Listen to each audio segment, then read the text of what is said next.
Sorry sorry sorry sorry. नमस्कार बच्चों, तो स्वागत है आप सभी का इस देश के सबसे विश्वसनीय एजुकेशन प्लेटफॉर्म फिजिक्स वाला पर। मैं हूं पंकज बौरासी और आज मेरे प्यारे बच्चों उड़ान 2024 प्योर हिंदी मीडियम के बच्चों के लिए है ना ये बैच था और यहां पर रसायन विज्ञान की पहली क्लास होने वाली है। बहुत बढ़िया, ठीक है। अब साउंड आ रहा है ना?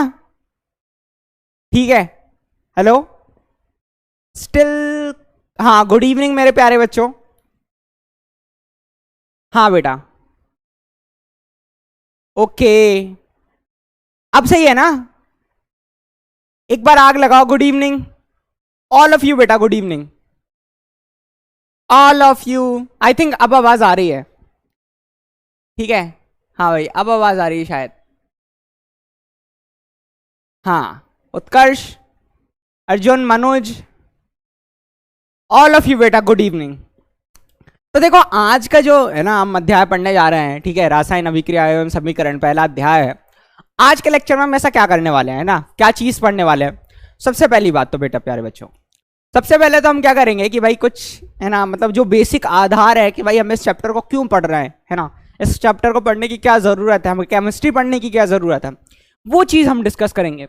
दूसरी और मोस्ट इंपॉर्टेंट चीज मेरे प्यारे बच्चों, हम कुछ टॉपिक्स भी कवर करेंगे, है ना, जो मतलब तुम्हारे बेसिक्स हैं, है ना, क्लास 9th के जो थोड़े बहुत बेसिक्स है, जैसे कि केमिकल फॉर्मूला कैसे लिखे हैं। राम राम सर, राम राम बेटा, एक नंबर, है ना। हाँ भाई, विनायक, अंकिता, अखिलेश, पूनम, बहुत बढ़िया सर आपका, क्या बात है भाई। अच्छा, मेरे यहाँ मौसम कैसा है? बहुत अच्छा बेटा, बहुत बढ़िया। अच्छा, मेरा नाम क्या है? मेरा नाम है पंकज बौरासी, है ना, बड़ा सा बढ़िया सा प्यारा सा नाम लिखा हुआ है बोर्ड के ऊपर भी, तुम देख रहे हो, पंकज बौरासी। हाँ बेटा, ऑल ऑफ यू। अरे मैं बहुत अच्छा हूं, तुम लोग कैसे हो? बहुत अच्छे बेटा, बहुत अच्छे। तो बेसिकली यही है कि ना इन चीज़ों के बारे में अपन डिस्कस करने वाले हैं। और भाई है ना, पहली क्लास है तो मेरे प्यारे बच्चों का तो मैं बिल्कुल तहे दिल से स्वागत करता हूँ। अब बिना देरी करे इस सेशन को शुरू करते हैं। एक बार बढ़िया सी आग लगा दो और बढ़िया शुरू करते हैं। अब बेटे क्या होता है कि जो है ना पहला चैप्टर है रासायनिक अभिक्रिया एवं समीकरण, यहाँ पर दो चीज है ना जो बच्चों को बहुत ज्यादा परेशान कर दी है। पहली चीज ये होती है कि भाई रासायनिक समीकरण में याद नहीं होता है ना, या अगर हम बात करें रासायनिक सूत्र जो होता है वो याद नहीं होता, और अधिकतर बच्चे जो होते हैं उसे याद करने के पीछे भागने लगते हैं, ठीक है, मोस्ट इंपॉर्टेंट। और दूसरी चीज ये होती है कि यहाँ पर छोटी छोटी मिस्टेक्स ज्यादा हुआ करती है, ठीक है। हाँ भाई, ये छोटी छोटी मिस्टेक्स है ना क्यों हुआ करती है, उसका पीछे का एक रीजन बता दूं। अधिकतर बच्चे हैं ना पिछली कक्षाओं में भी अगर बात करें, जो अभी 10th पास करके 11th में जा चुके हैं, है ना, जिनके रिजल्ट काफी कुछ के बिगड़ गए, काफी ने कुछ ने अच्छा स्कोर भी कर लिया, तो वो कहां पर अटके मेरे प्यारे बच्चों? कभी कभी वो सबसे ज्यादा अटकते हैं किस चीज के ऊपर कि भाई वो छोटी छोटी मिस्टेक्स कर जाते हैं क्योंकि वो उन्होंने चीज को रटा, है ना, समझा नहीं। यहां पर मेरे प्यारे बच्चों अपन बिल्कुल है ना, तुम रटने की तो मैं बोलूंगा ही नहीं, कोई चीज रटना तो है ही नहीं। हाँ, कुछ चीज ऐसी होगी कि याद रखने योग्य होगी, और उनको है ना मैं ये नहीं कहूंगा कि आज ही रट लो, नहीं, मैं एक पर्टिकुलर समय दूंगा, ठीक है। उस समय में तुम्हें रटना नहीं है, तुम्हें बस उसे क्या करना है, उसे थोड़ा थोड़ा डेली रीड करना है। और जैसे तुम थोड़ा थोड़ा डेली रीड करने लगेंगे मेरे प्यारे बच्चों, तुम उस चीज के ऊपर बहुत अच्छी कमांड करने लगोगे, ठीक है। हाँ, तो रिवीजन बहुत ज्यादा इंपॉर्टेंट होता है, और जैसा कि मैं देख सक रहा हूं कि मेरे प्यारे बच्चों ने एकदम आग लगा दी है, ठीक है। हाँ भाई, बहुत अच्छे, बहुत अच्छे। नंदिनी, ओके, ओम सिंह, वेरी गुड, नारायण विश्वास, ओके बेटा। तो जल्दी से अपन स्टार्ट करते हैं मेरे प्यारे बच्चों, ठीक है, बिना देरी करें। हाँ, अब बेटा क्या होता है ना, पहला अगर हम बात करें, सबसे पहले हम देख लेते हैं सर कौन कौन से टॉपिक आप करवाने वाले हैं। सर आप कौन कौन से टॉपिक करवाने वाले हैं, तो टुडेज टारगेट्स क्या क्या है, आज के टारगेट्स क्या क्या है, वो अपन चीजें देखने वाले हैं। भाई पहली चीज है ना, पहली चीज अगर हम देखें, ठीक है, ये टारगेट्स है हमारे कि सबसे पहले हम बात करेंगे रासायनिक एवं भौतिक परिवर्तन। भाई परिवर्तन कौन कौन से होते हैं, है ना, मेजरली हम दो तरीके के परिवर्तन देखा करते हैं, रासायनिक परिवर्तन और भौतिक परिवर्तन। होते क्या है सर, बिल्कुल बेसिक से चलेंगे, कोई दिक्कत की बात नहीं। दूसरा बेटा मेरे प्यारे बच्चों, संयोजी इलेक्ट्रॉन एवं संयोजकता, ठीक है, संयोजी इलेक्ट्रॉन और संयोजकता के बारे में हम थोड़ा डिस्कस करेंगे, बिल्कुल बेटा। और तीसरा, किसी भी रासायनिक सूत्र को कैसे लिखे, इसे हम अगर बात करें बेटा सीखने वाले हैं, बिल्कुल बेटा, बिल्कुल बिल्कुल बिल्कुल, ठीक है। हाँ भाई, एक बच्चा पूछ रहा है सर सेल्फ स्टडी कैसे करें? मेरे साथ चलते रहो सब सीख जाओगे। सेल्फ स्टडी सिखा दो इन्हें। अरे भाई कैसे सिखा? चलो सबसे पहले अगर हम बात करें, है ना, सबसे पहले परिवर्तन की बात करते हैं। किसकी बात करते हैं मेरे प्यारे बच्चों? परिवर्तन की बात करते हैं। सर क्या होते हैं परिवर्तन, पहले आप ये बताइए। सबसे पहले अगर हम बात करें चैप्टर की, है ना, रासायनिक अभिक्रिया एवं समीकरण की, पहले मन में प्रश्न ये आना चाहिए कि सर हम इस चैप्टर को पढ़ क्यों रहे हैं, है ना, क्यों पढ़ रहे हैं, क्या जरूरत आ गई इस चीज की, हम केमिस्ट्री क्यों पढ़ रहे हैं? सबसे पहली बात तो हम वो समझते हैं। देखो क्या हुआ कि बेसिकली क्या होता है कि जब मान लो कि ये पेन है ना, ये पेन कैसा दिख रहा है सर? बाहर से जो है वो एक तरीके से काला सा कलर का है, ठीक है, इसको हम ठोस है बढ़िया, अगर हम बात करें इसका आकार और आयतन निश्चित है, इसलिए मैं इसको बोल रहा हूं पेन है, ठीक है।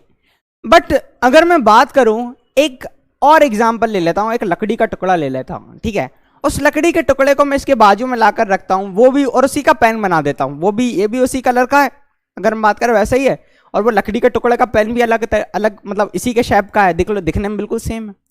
बट अगर मैं तुमसे पूछूं कि इन दोनों में अंतर क्या है, तो इन दोनों में अंतर करने के लिए तुम सिर्फ एक चीज बोल सकते हो, सर ये जो है वो प्लास्टिक का होगा, वो लकड़ी का है, ठीक है।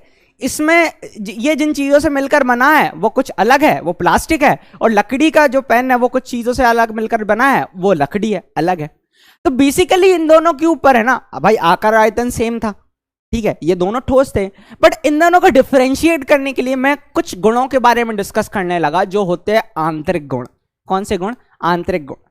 जैसे कि अगर मैं बात करूं लकड़ी के पेन की, तो उसमें बोल लूंगा लकड़ी के पेन में, है ना, लकड़ी के अंदर क्या होगा भाई, मेजरली अगर हम बात करें कार्बन कंटेंट हो सकता है, तो उसके अंदर ज्यादातर कार्बन कंटेंट बहुत ज्यादा प्रेजेंट है सर, ठीक है, और इसमें कुछ अलग तरीके के परमाणु, ठीक है, मतलब दोनों में अगर मैं बात करूं परमाणुओं की और अणुओं की, तो वो दोनों में अलग अलग हो सकता है, ठीक है। अब मैं बात करने लगा आंतरिक गुणों की, इन्हें हम बोलते हैं रासायनिक गुण।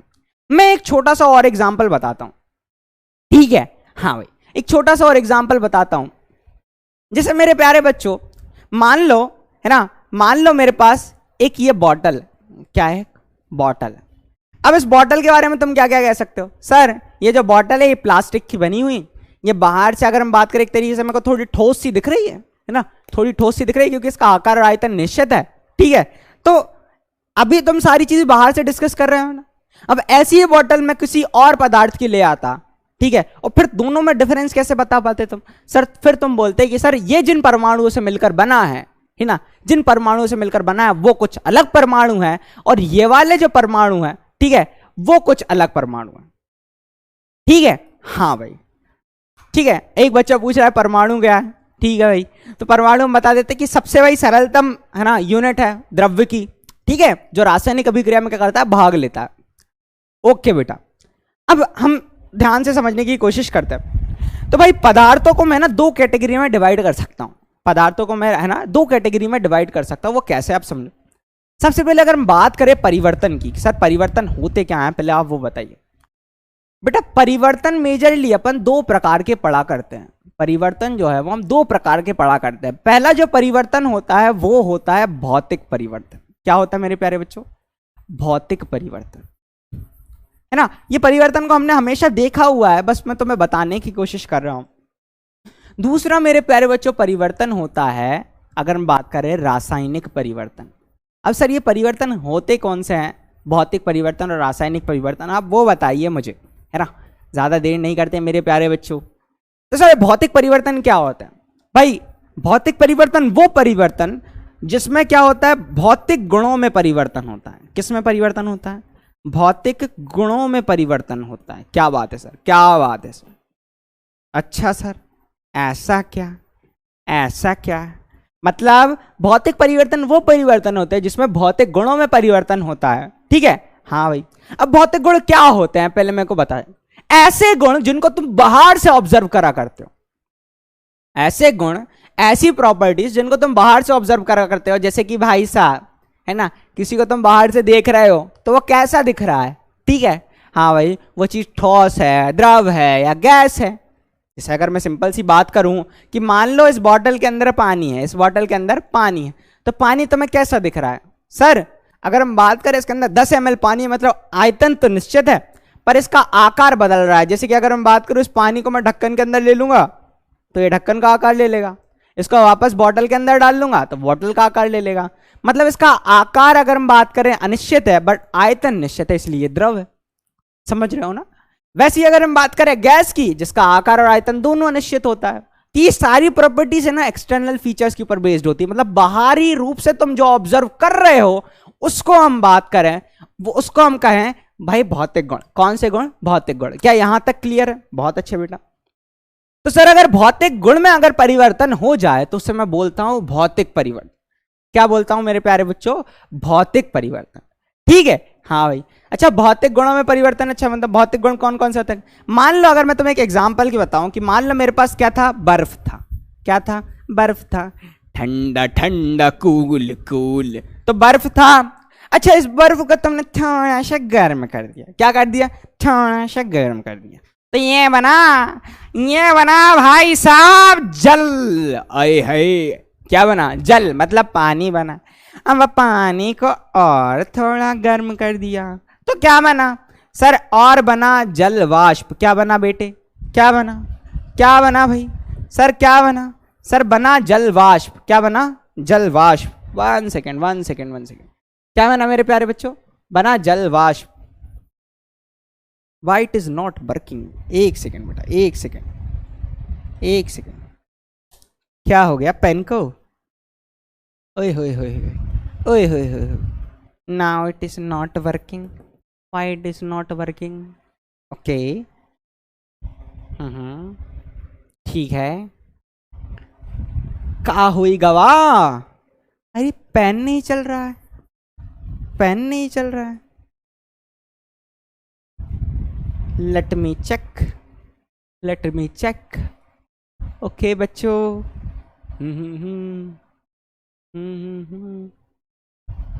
ओके, ठीक है। क्या बना? क्यों नहीं चल रहा भाई? एक सेकेंड बेटा, एक टेक्निकल ग्लिच टाइप आ चुका है। ठीक है, पेन नहीं चल रहे हैं।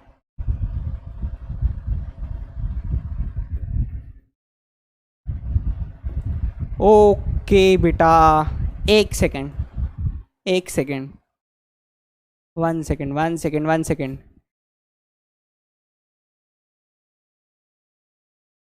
हाँ, एक सेकेंड।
हेलो। सॉरी बेटा,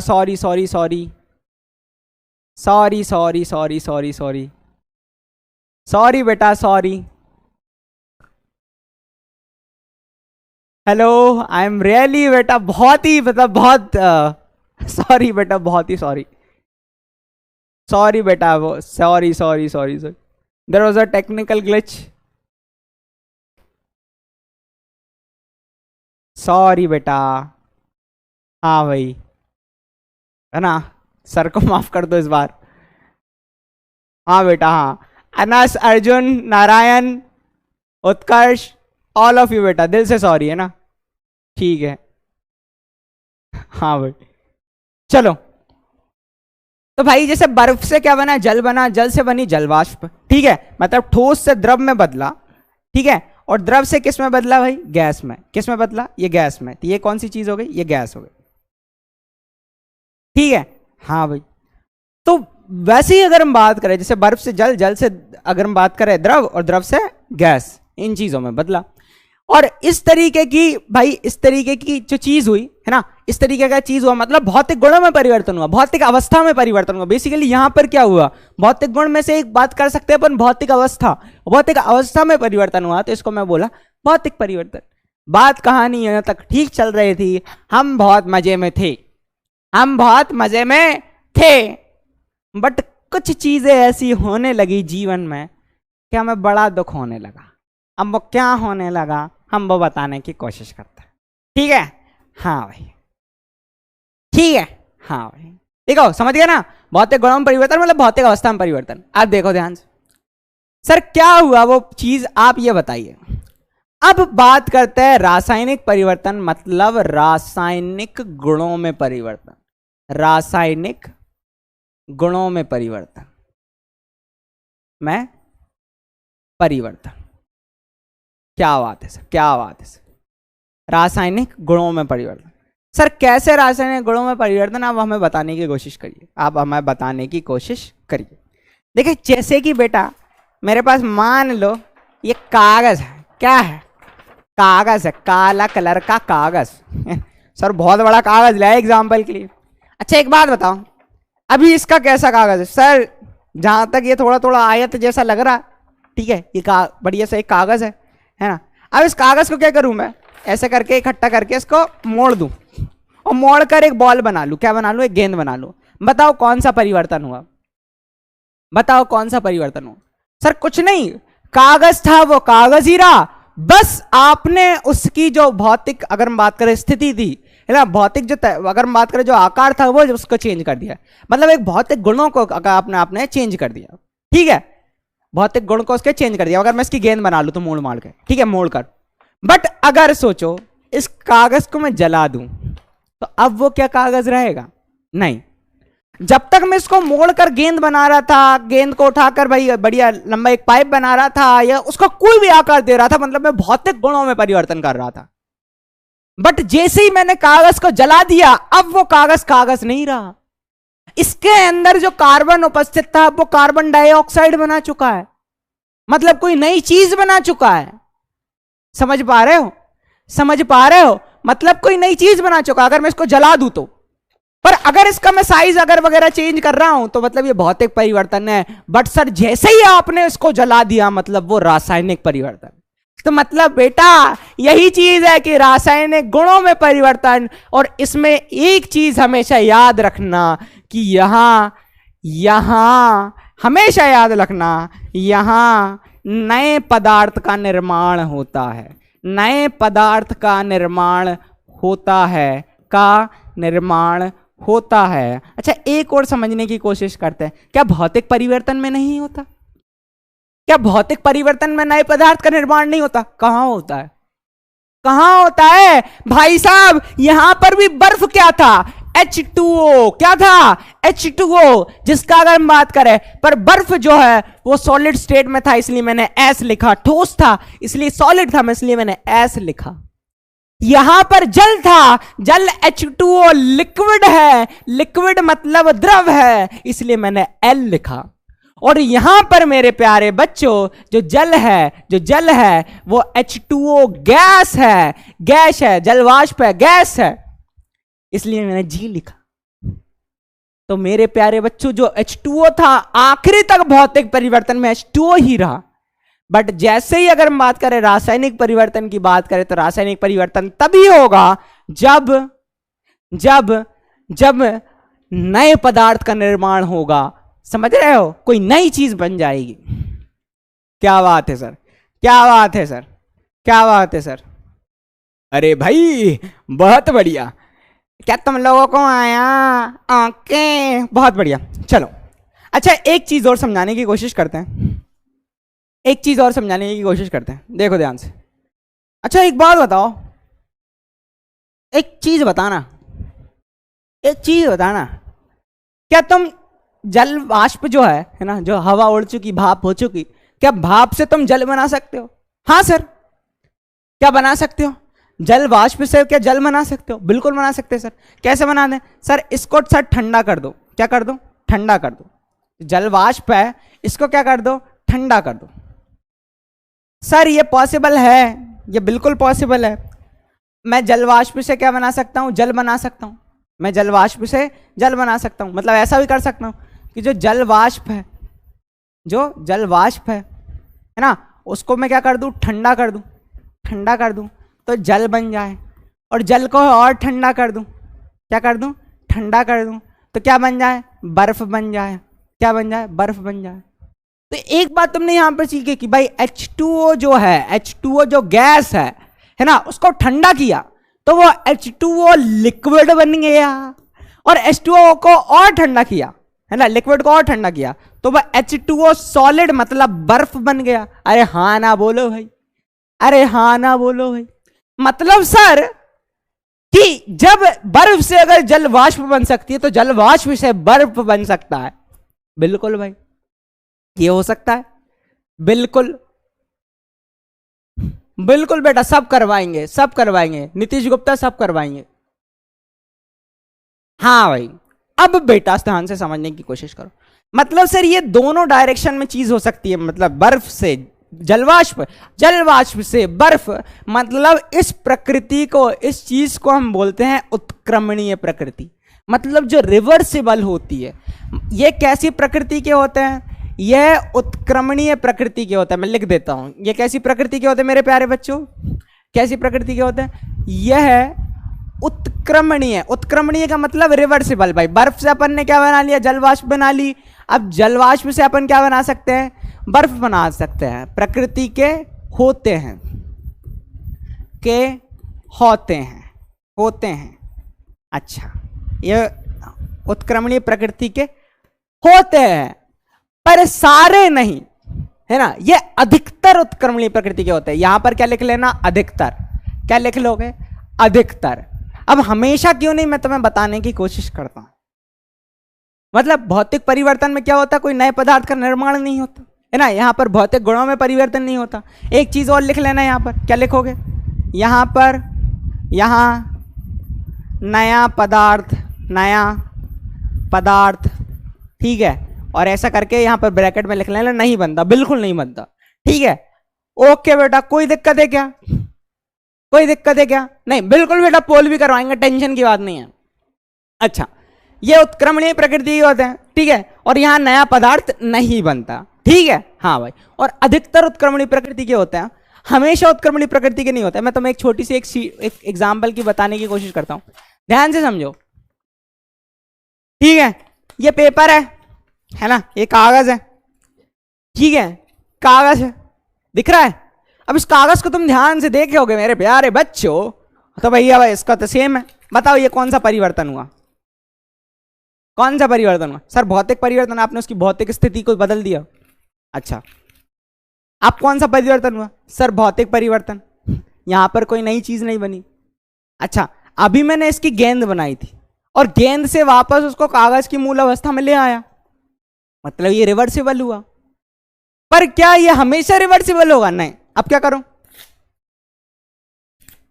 अब बताओ कोई नई चीज बनी क्या, नहीं। अब इसे वापस वो बड़ा कागज बना के दिखाओ, नहीं बना सकते। मतलब सभी भौतिक परिवर्तन उत्क्रमणीय प्रकृति के नहीं होते। जैसे कागज को तुमने काट दिया, वापस उससे बड़ा कागज नहीं बना सकते, बट वो भौतिक परिवर्तन था, पर ऐसा है कि अनुत्क्रमणीय, जिसको अपन वापस ना कर सके। समझ रहे हो ना, तो सारे भौतिक परिवर्तन अगर हम बात करें उत्क्रमणीय प्रकृति के नहीं होते, ठीक है। हाँ भाई, कुछ ऐसे भौतिक परिवर्तन भी होते हैं जो अनुत्क्रमणीय प्रकृति के होते हैं, जैसे कि अगर हम बात करें कागज को फाड़ देना और उसे वापस कागज नहीं लाना। एक बच्चा बोला चिपका के, उसमें भी बेटा तुम गम वगैरह यूज करोगे, फिर गम के परमाणु आ जाएंगे, ठीक है। अलग ही लेवल है लड़के का, चिपका दो सर। हाँ, पोल करवाएंगे ऋतिक जी, पोल करवाएंगे, ले दे के पोल पोल पोल, किसको दिखाना है भाई? वाह भाई वाह, प्यारे बच्चों को पोल करवाना। अच्छा, रासायनिक, अब एक ध्यान से देखो, ध्यान से सुनो। जैसे कि मान लो, है ना, रासायनिक परिवर्तन की एक और चीज ध्यान से समझना, है ना, मैं बताने की कोशिश करता हूं। इसके लिए याद रखना कि जैसे कि मान लो तुमने कार्बन, है ना, कार्बन किसके अंदर प्रेजेंट था? मान लो कागज के अंदर प्रेजेंट था बहुत ज्यादा। इसने ऑक्सीजन के साथ अभिक्रिया करी, इसको ऑक्सीजन की उपस्थिति में तुमने जला दिया। क्या जला कर दिया? जला दिया, दहन करा। ठीक है, इन दोनों ने मिलकर एक चीज बनाई जो कौन सी थी? Carbon dioxide. क्या थी? Carbon dioxide. Carbon dioxide. अब अगर तुम्हें याद हो थोड़ा सा, है ना, थोड़ा अपन ने पढ़ा हुआ है, मेरे प्यारे बच्चों ने बहुत पढ़ के आए हैं, तो एक चीज हमेशा याद रखना। क्या याद रखोगे? कि भाई साहब कार्बन डाइऑक्साइड का जो फार्मूला होता है वो CO2 होता है, कार्बन का जो फार्मूला होता है वो C होता है, ऑक्सीजन का जो फार्मूला होता है वो O2 होता है। अब देखो, कार्बन अलग है, ऑक्सीजन अलग है, और इन दोनों ने मिलकर CO2 बनाया। मतलब कोई नई चीज बनी साहब? पहले कार्बन अलग था, ऑक्सीजन अलग थी, दोनों ने मिला और कार्बन डाइऑक्साइड बनाया। बिल्कुल, बहुत अच्छे। बट बेटा, अब मैं तुमसे पूछूं कि एक काम करो, तुमने कार्बन डाइऑक्साइड मतलब कार्बन को जला के कार्बन डाइऑक्साइड तो बना ली, अब एक काम करो, कार्बन अलग कर दो और ऑक्सीजन अलग कर दो। संभव है? कर सकते हो क्या? जैसे कार्बन डाइऑक्साइड तुम रिलीज करते थे, यहीं पकड़ो ऐसे करके, ग्रेस करके कार्बन अलग और ऑक्सीजन को रखते चलो जेब में, ना सिलेंडर भर लेंगे। कोविड वालों को बहुत कम आया था लोगों को, ये ना ऑक्सीजन के सिलेंडर बेच कर आएंगे। भाई मेरे प्यारे बच्चे यही करेंगे, CO2 निकली, बस उसको पकड़ो इस करके, कार्बन अलग ले फेंक दिया हट, और ऑक्सीजन को बढ़िया सिलेंडर में रख लिया। फिर कार्बन अलग फेंक दिया और ऑक्सीजन को फिर वापस सिलेंडर में रख लिया। समझ रहे हो? ऐसा अपन करते चलेंगे। ऐसा संभव है क्या? नहीं है ना? बिल्कुल नहीं है सर जी, बिल्कुल नहीं है। ऐसा तो सोच भी नहीं सकते हम, बिल्कुल नहीं सोच सकते। तो बेटा यही, यहां पर कोई नई चीज का निर्माण होता है और उससे वापस हम ये चीज नहीं बना सकते। इसीलिए एक चीज याद रखना, एक चीज याद रखना, गांठ बांध लो मन में मेरे प्यारे बच्चों। ये कैसी प्रकृति के होते हैं? ये अनुत्क्रमणीय प्रकृति के होते हैं। कैसी प्रकृति के होते हैं? अनुत्क्रमणीय प्रकृति के होते हैं। भाई कैसे प्रकृति के होते हैं? अनुत्क्रमणीय प्रकृति हो गए होते हैं, वो भी अधिकतर, है ना। इसमें भी कुछ एक्सेप्शन है जो हम हायर क्लास में पढ़ते हैं कि कुछ अभिक्रियाएं, कुछ रासायनिक परिवर्तन ऐसे हों जो उत्क्रमणीय प्रकृति के भी होते हैं कुछ, बट अधिकतर ये कैसे होते हैं? अनुत्क्रमणीय होते हैं। कैसे होते हैं? अनुत्क्रमणीय होते हैं। बस इतना समझना। मतलब दोनों है ना अपनी बात पे हमेशा कायम नहीं रहते, कभी कभी ऐसी चीजें आ जाती है जो वो फॉलो नहीं करते। हाँ बेटा, ओके, वाह वाह, क्या बात है। कौन बोल रहा है वाह वाह? हाँ, नारायण विश्वास। हाँ भाई,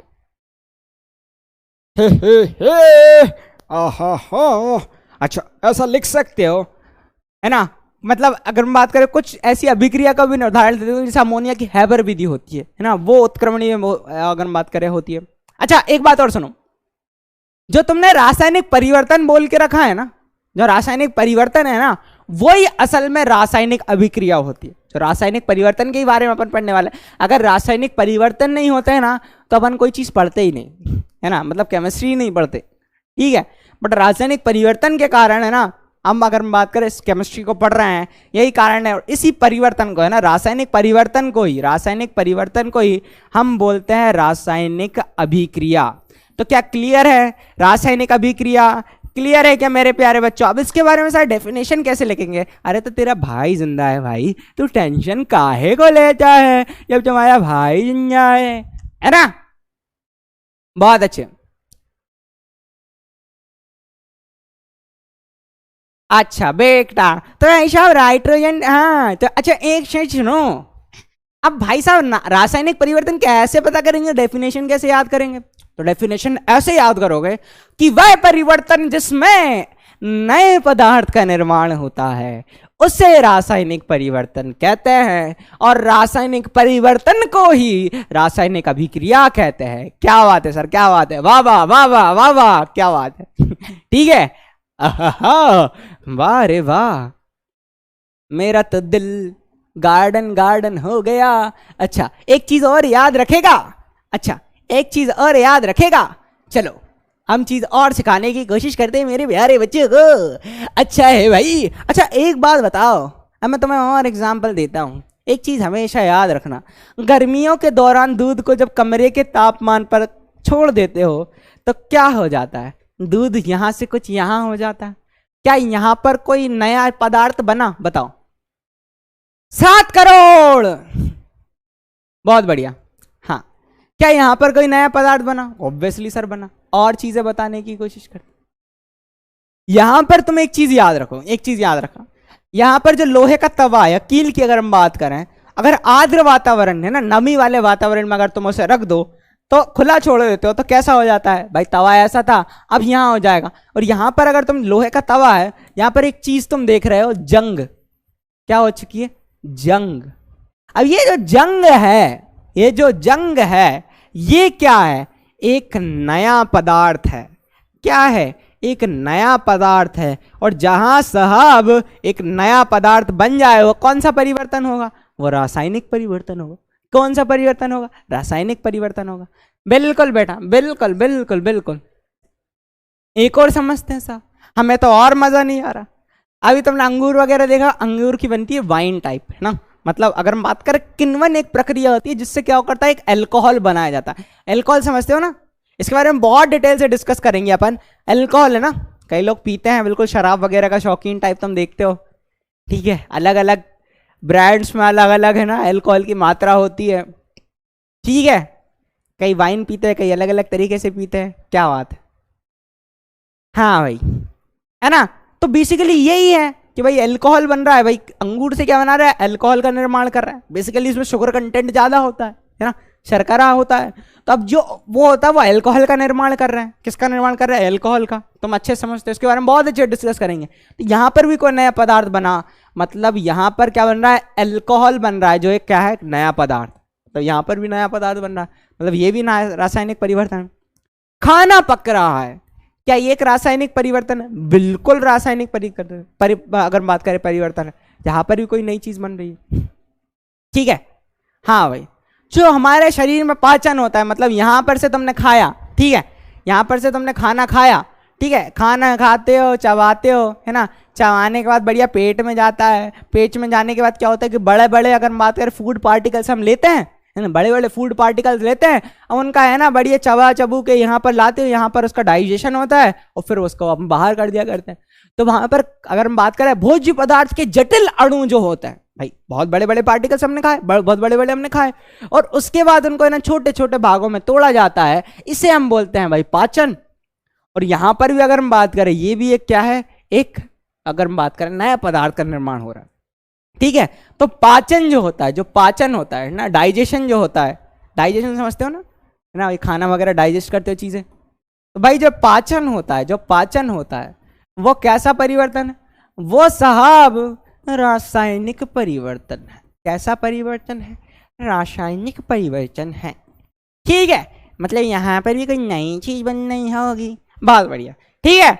हाँ भाई, तो ज्यादा कुछ इसके बारे में सोचना नहीं है, बस ये समझना है कि जो पाचन है वह रासायनिक परिवर्तन। अगला देखते हैं साहब, ये बहुत अच्छा एग्जांपल बताता हूँ, श्वसन। अब श्वसन का रोल क्या है हमारी इस बॉडी में? तो भाई श्वसन के कारण ही है ना अपने को एनर्जी मिलती है। वो कैसे मिलती है मैं तुम्हें बताता हूँ। एनर्जी एक तरीके से जनरेट होती है, जैसे कि तुमने खाना खाया, है ना। जब तुम खाना खाते हो ना, तो खाना खाने के बाद तुम्हारे भाई बॉडी में जाता है। अब बॉडी में जाने के बाद उसका होता है पाचन, मतलब डाइजेशन, ठीक है। अब उसमें से जो यूजफुल चीजें हैं, भाई पूरी की पूरी बॉडी तो रख नहीं लेती है, उसमें से जो यूजफुल, मतलब जो अगर बात करें आवश्यक चीजें, हमारी बॉडी उसको अब्जॉर्ब कर लेती है, मतलब ग्रहण कर लेती है, ठीक है। अब वो ग्रहण कर लेती है। ऐसा नहीं होता कि भाई एक तुमने सेब फल खाया, एक एप्पल खाया और यहाँ आ गया, ऐसे करके यहाँ आ गया, है ना, डोला आ गया, ऐसा नहीं होता, ठीक है। सबसे पहले क्या करते हो? उसको तुम खाते हो, फिर वो पेट में जाता है, फिर उसका डाइजेशन होता है, फिर डाइजेशन होने के बाद उसमें से जो चीज़ यूजफुल होती है, जो आवश्यक होती है, उसका अब्जॉर्प्शन होता है, मतलब उसका अवशोषण होता है। और फिर मेरे प्यारे बच्चों, फिर क्या होता है भाई? फिर वो हमारी बॉडी में स्टोर रहता है। अब क्या होता है? अब रोल होता है श्वसन का, कि भाई हमारी बॉडी में वो स्टोर हो गई, यूजफुल चीज़ है ना। अब उससे हमको एनर्जी चाहिए, तो हमारे जो श्वसन में क्या होता है कि हमारी ऑक्सीजन ली जाती है। श्वसन में क्या होता है? हमारी ऑक्सीजन ली जाती है, और उस ऑक्सीजन क्या करती है कि जो भोज्य पदार्थ है उसका ऑक्सीकरण करती है। मतलब ऑक्सीकरण एक प्रोसेस है ना, ऑक्सीजन के साथ अभिक्रिया समझ लो। ऑक्सीकरण करती है उस भोज्य पदार्थ का जो हमने ग्रहण किया ना, और उसका ऑक्सीकरण होने के बाद हमें ऊर्जा मिलती है और CO2 गैस रिलीज होती है। तो हमने श्वसन किया, हमने ऑक्सीजन ली, है ना, भोज्य पदार्थ का ऑक्सीकरण हुआ और CO2 निकली। ऑक्सीजन ली, भोज्य पदार्थ का ऑक्सीकरण हुआ और CO2 निकली। ऑक्सीकरण मतलब ऑक्सीजन से अभिक्रिया, अभी इतना समझो, क्या कोई दिक्कत है? और इसके साथ बहुत ज्यादा अमाउंट में एनर्जी निकलती है, ऊर्जा निकलती है। इस तरीके से ना हमें एनर्जी मिलती है। क्या तुम लोगों को मजा आया क्या? ठीक है, पक्का? हाँ भाई, तो श्वसन जो है, जो श्वसन है, श्वसन जो है वो कौन सा, अगर हम बात करें, वो रासायनिक परिवर्तन होता है। श्वसन जो है वो क्या होता है? रासायनिक परिवर्तन होता है। हमने सांस अंदर लिया, भोज्य पदार्थ का ऑक्सीकरण हुआ और CO2 गैस बाहर गई। ठीक है, हाँ, वो CO2 गैस मतलब ऑक्सीजन किस में कन्वर्ट हो गई, मतलब ऑक्सीजन ने कोई भोज्य पदार्थ के साथ अभिक्रिया करके कौन सी गैस रिलीज करी? CO2। वो CO2 अगर हम बात करें एक नया पदार्थ बन गया। ठीक है, हाँ भाई, अगला देखते हैं, अगला देखते हैं। चलो भाई, तो उपरोक्त सभी स्थितियों में प्रारंभिक पदार्थ की प्रकृति और पहचान कुछ हद तक बदल गई। मतलब वो कोई नए पदार्थ में परिवर्तित हो गए, वो कोई नए पदार्थ में परिवर्तित हो गए। और जब कोई है ना, कोई भी जब कभी कोई रासायनिक परिवर्तन होता है तो हम कह सकते हैं रासायनिक अभिक्रिया हुई है। तो रासायनिक परिवर्तन को ही रासायनिक अभिक्रिया कहते हैं। आई होप तुम लोगों को मजा आ रहा होगा। एक बार बजा दो। अच्छा, कोई ATP, अच्छा ATP का फुल फॉर्म, बेटा ATP के तो दो तरीके से फुल फॉर्म होते हैं, है ना? हाँ चलो, एक ATP है ना, ATP जो तुम्हारी बायोलॉजी की, अच्छा ATP लिखेंगे चैट में, क्या लिखोगे? एक बच्चा ATP लगा है, ATP लिखोगे आज से तुम चैट में, है ना? मतलब आज से अगर लिखाना है कुछ चैट में, है ना, सभी आने का, तो ATP लिखोगे। अच्छा, ATP का होता है एडिनोसिन ट्राइफॉस्फेट। ठीक है, फुल फॉर्म, बायोलॉजी वाले कनेक्शन। ठीक है, एक बच्चा पूछ रहा था, कोई मतलब नहीं बेटा अभी फिलहाल। ठीक है, अभी जितना बताया उतना पढ़ो, है ना? क्या बात है, क्या बात है सर। अगली बार से मैं जब भी मेरा स्वागत होगा ATP से होगा। चलो, फुल एनर्जी के साथ अगली बात करते हैं भाई। अच्छा, अब है ना, मैं तुम्हारे सामने पोल लेकर आ रहा हूं, है ना, बढ़िया एक पोल लेकर आए हम। ठीक है, तो इस क्वेश्चन का तुम्हें आंसर देना है। 30 सेकंड शुरू हो चुके हैं, जल्दी से शुरू हो जाओ, जल्दी से शुरू हो जाओ। 30 सेकंड हो चुके हैं, जल्दी से शुरू होते जाओ, जल्दी से शुरू हो जाओ।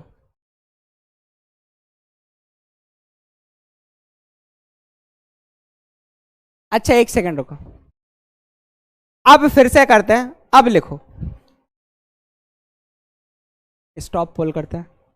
नहीं नहीं नहीं नहीं, इसको कटो, नया पोल शुरू करते हैं।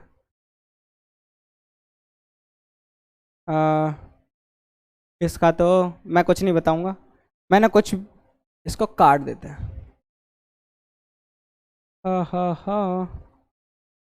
नया पोल लाना है भाई। अरे यार, तुमने लिख दिया क्या आंसर? चलो सही बता देते हैं, C ऑप्शन करेक्ट था। ठीक है, शो रिजल्ट करते हैं। देखो बहुत कम बच्चों ने ना C आंसर दिया था। ठीक है, अब ऐसा क्यों है C, हम बताते हैं, ध्यान से सुनो। C क्यों है? दूध से दही बनना। अब भाई दूध से अगर दही बना रहे हो, ठीक है, लीडर बोर्ड देखते हैं, तो भाई साहब ऋतिक कुमार गुप्ता, हमारा मसीहा, हमारा प्यारा बच्चा ऋतिक कुमार गुप्ता। ठीक है, लव यू बेटा। नितेश सिंह, लक्ष्मण सिंह, अरिहंत जैन, जतिन गुप्ता। ठीक है, ये मेरे 5 है ना, मेरे 5 बच्चे थे जिन्होंने बहुत अच्छा किया। ठीक है, हाँ भाई, बाकी बच्चों ने भी अच्छा प्रयास किया, लेकिन इतना गलत लिखा है तुम लोगों ने। ठीक है, हो भी सकता है मेरा थोड़ा पोल है ना जल्दी शुरू कर दिया था, नेक्स्ट टाइम से ध्यान रखेंगे। देखो, अब इसको समझने की कोशिश करते हैं कैसे आया। निम्नलिखित में से किस में प्रारंभिक पदार्थ की पहचान अपरिवर्तित रहती है? अपरिवर्तित, परिवर्तित नहीं, अपरिवर्तित मतलब कोई नई चीज बनी ही नहीं। अगर हम बात करें दूध से दही बनना, मतलब दही एक नई चीज बन गई, तो ये कौन सा परिवर्तन हो गया? रासायनिक परिवर्तन। और रासायनिक परिवर्तन क्यों हुआ? क्योंकि भाई नई चीज बन गई, है ना? हाँ भाई, भाई उसने पूछा अपरिवर्तित, यहां तो परिवर्तित हो गई ना। क्रिस्टलीकरण, एक सेकंड, मैंने गलत आंसर बता दिया तुम लोगों को। बी आंसर था भाई। ठीक है, हाँ भाई, बी आंसर था, गलत आंसर बताया, सॉरी। गलत आंसर होता। क्रिस्टलीकरण की प्रक्रिया द्वारा क्रिस्टल का निर्माण होना। ठीक है, ये हमारा क्या है, सही आंसर है। ठीक है, हाँ भाई, अंगूर का किण्वन जो है वो रासायनिक परिवर्तन है। हे भगवान, वो गलत लीडर बोर्ड था भाई। ठीक है, हाँ भाई, ये रासायनिक परिवर्तन। ठीक है, हे भगवान, वो पोल के चक्कर में थोड़ा सा कंफ्यूजन हो गया।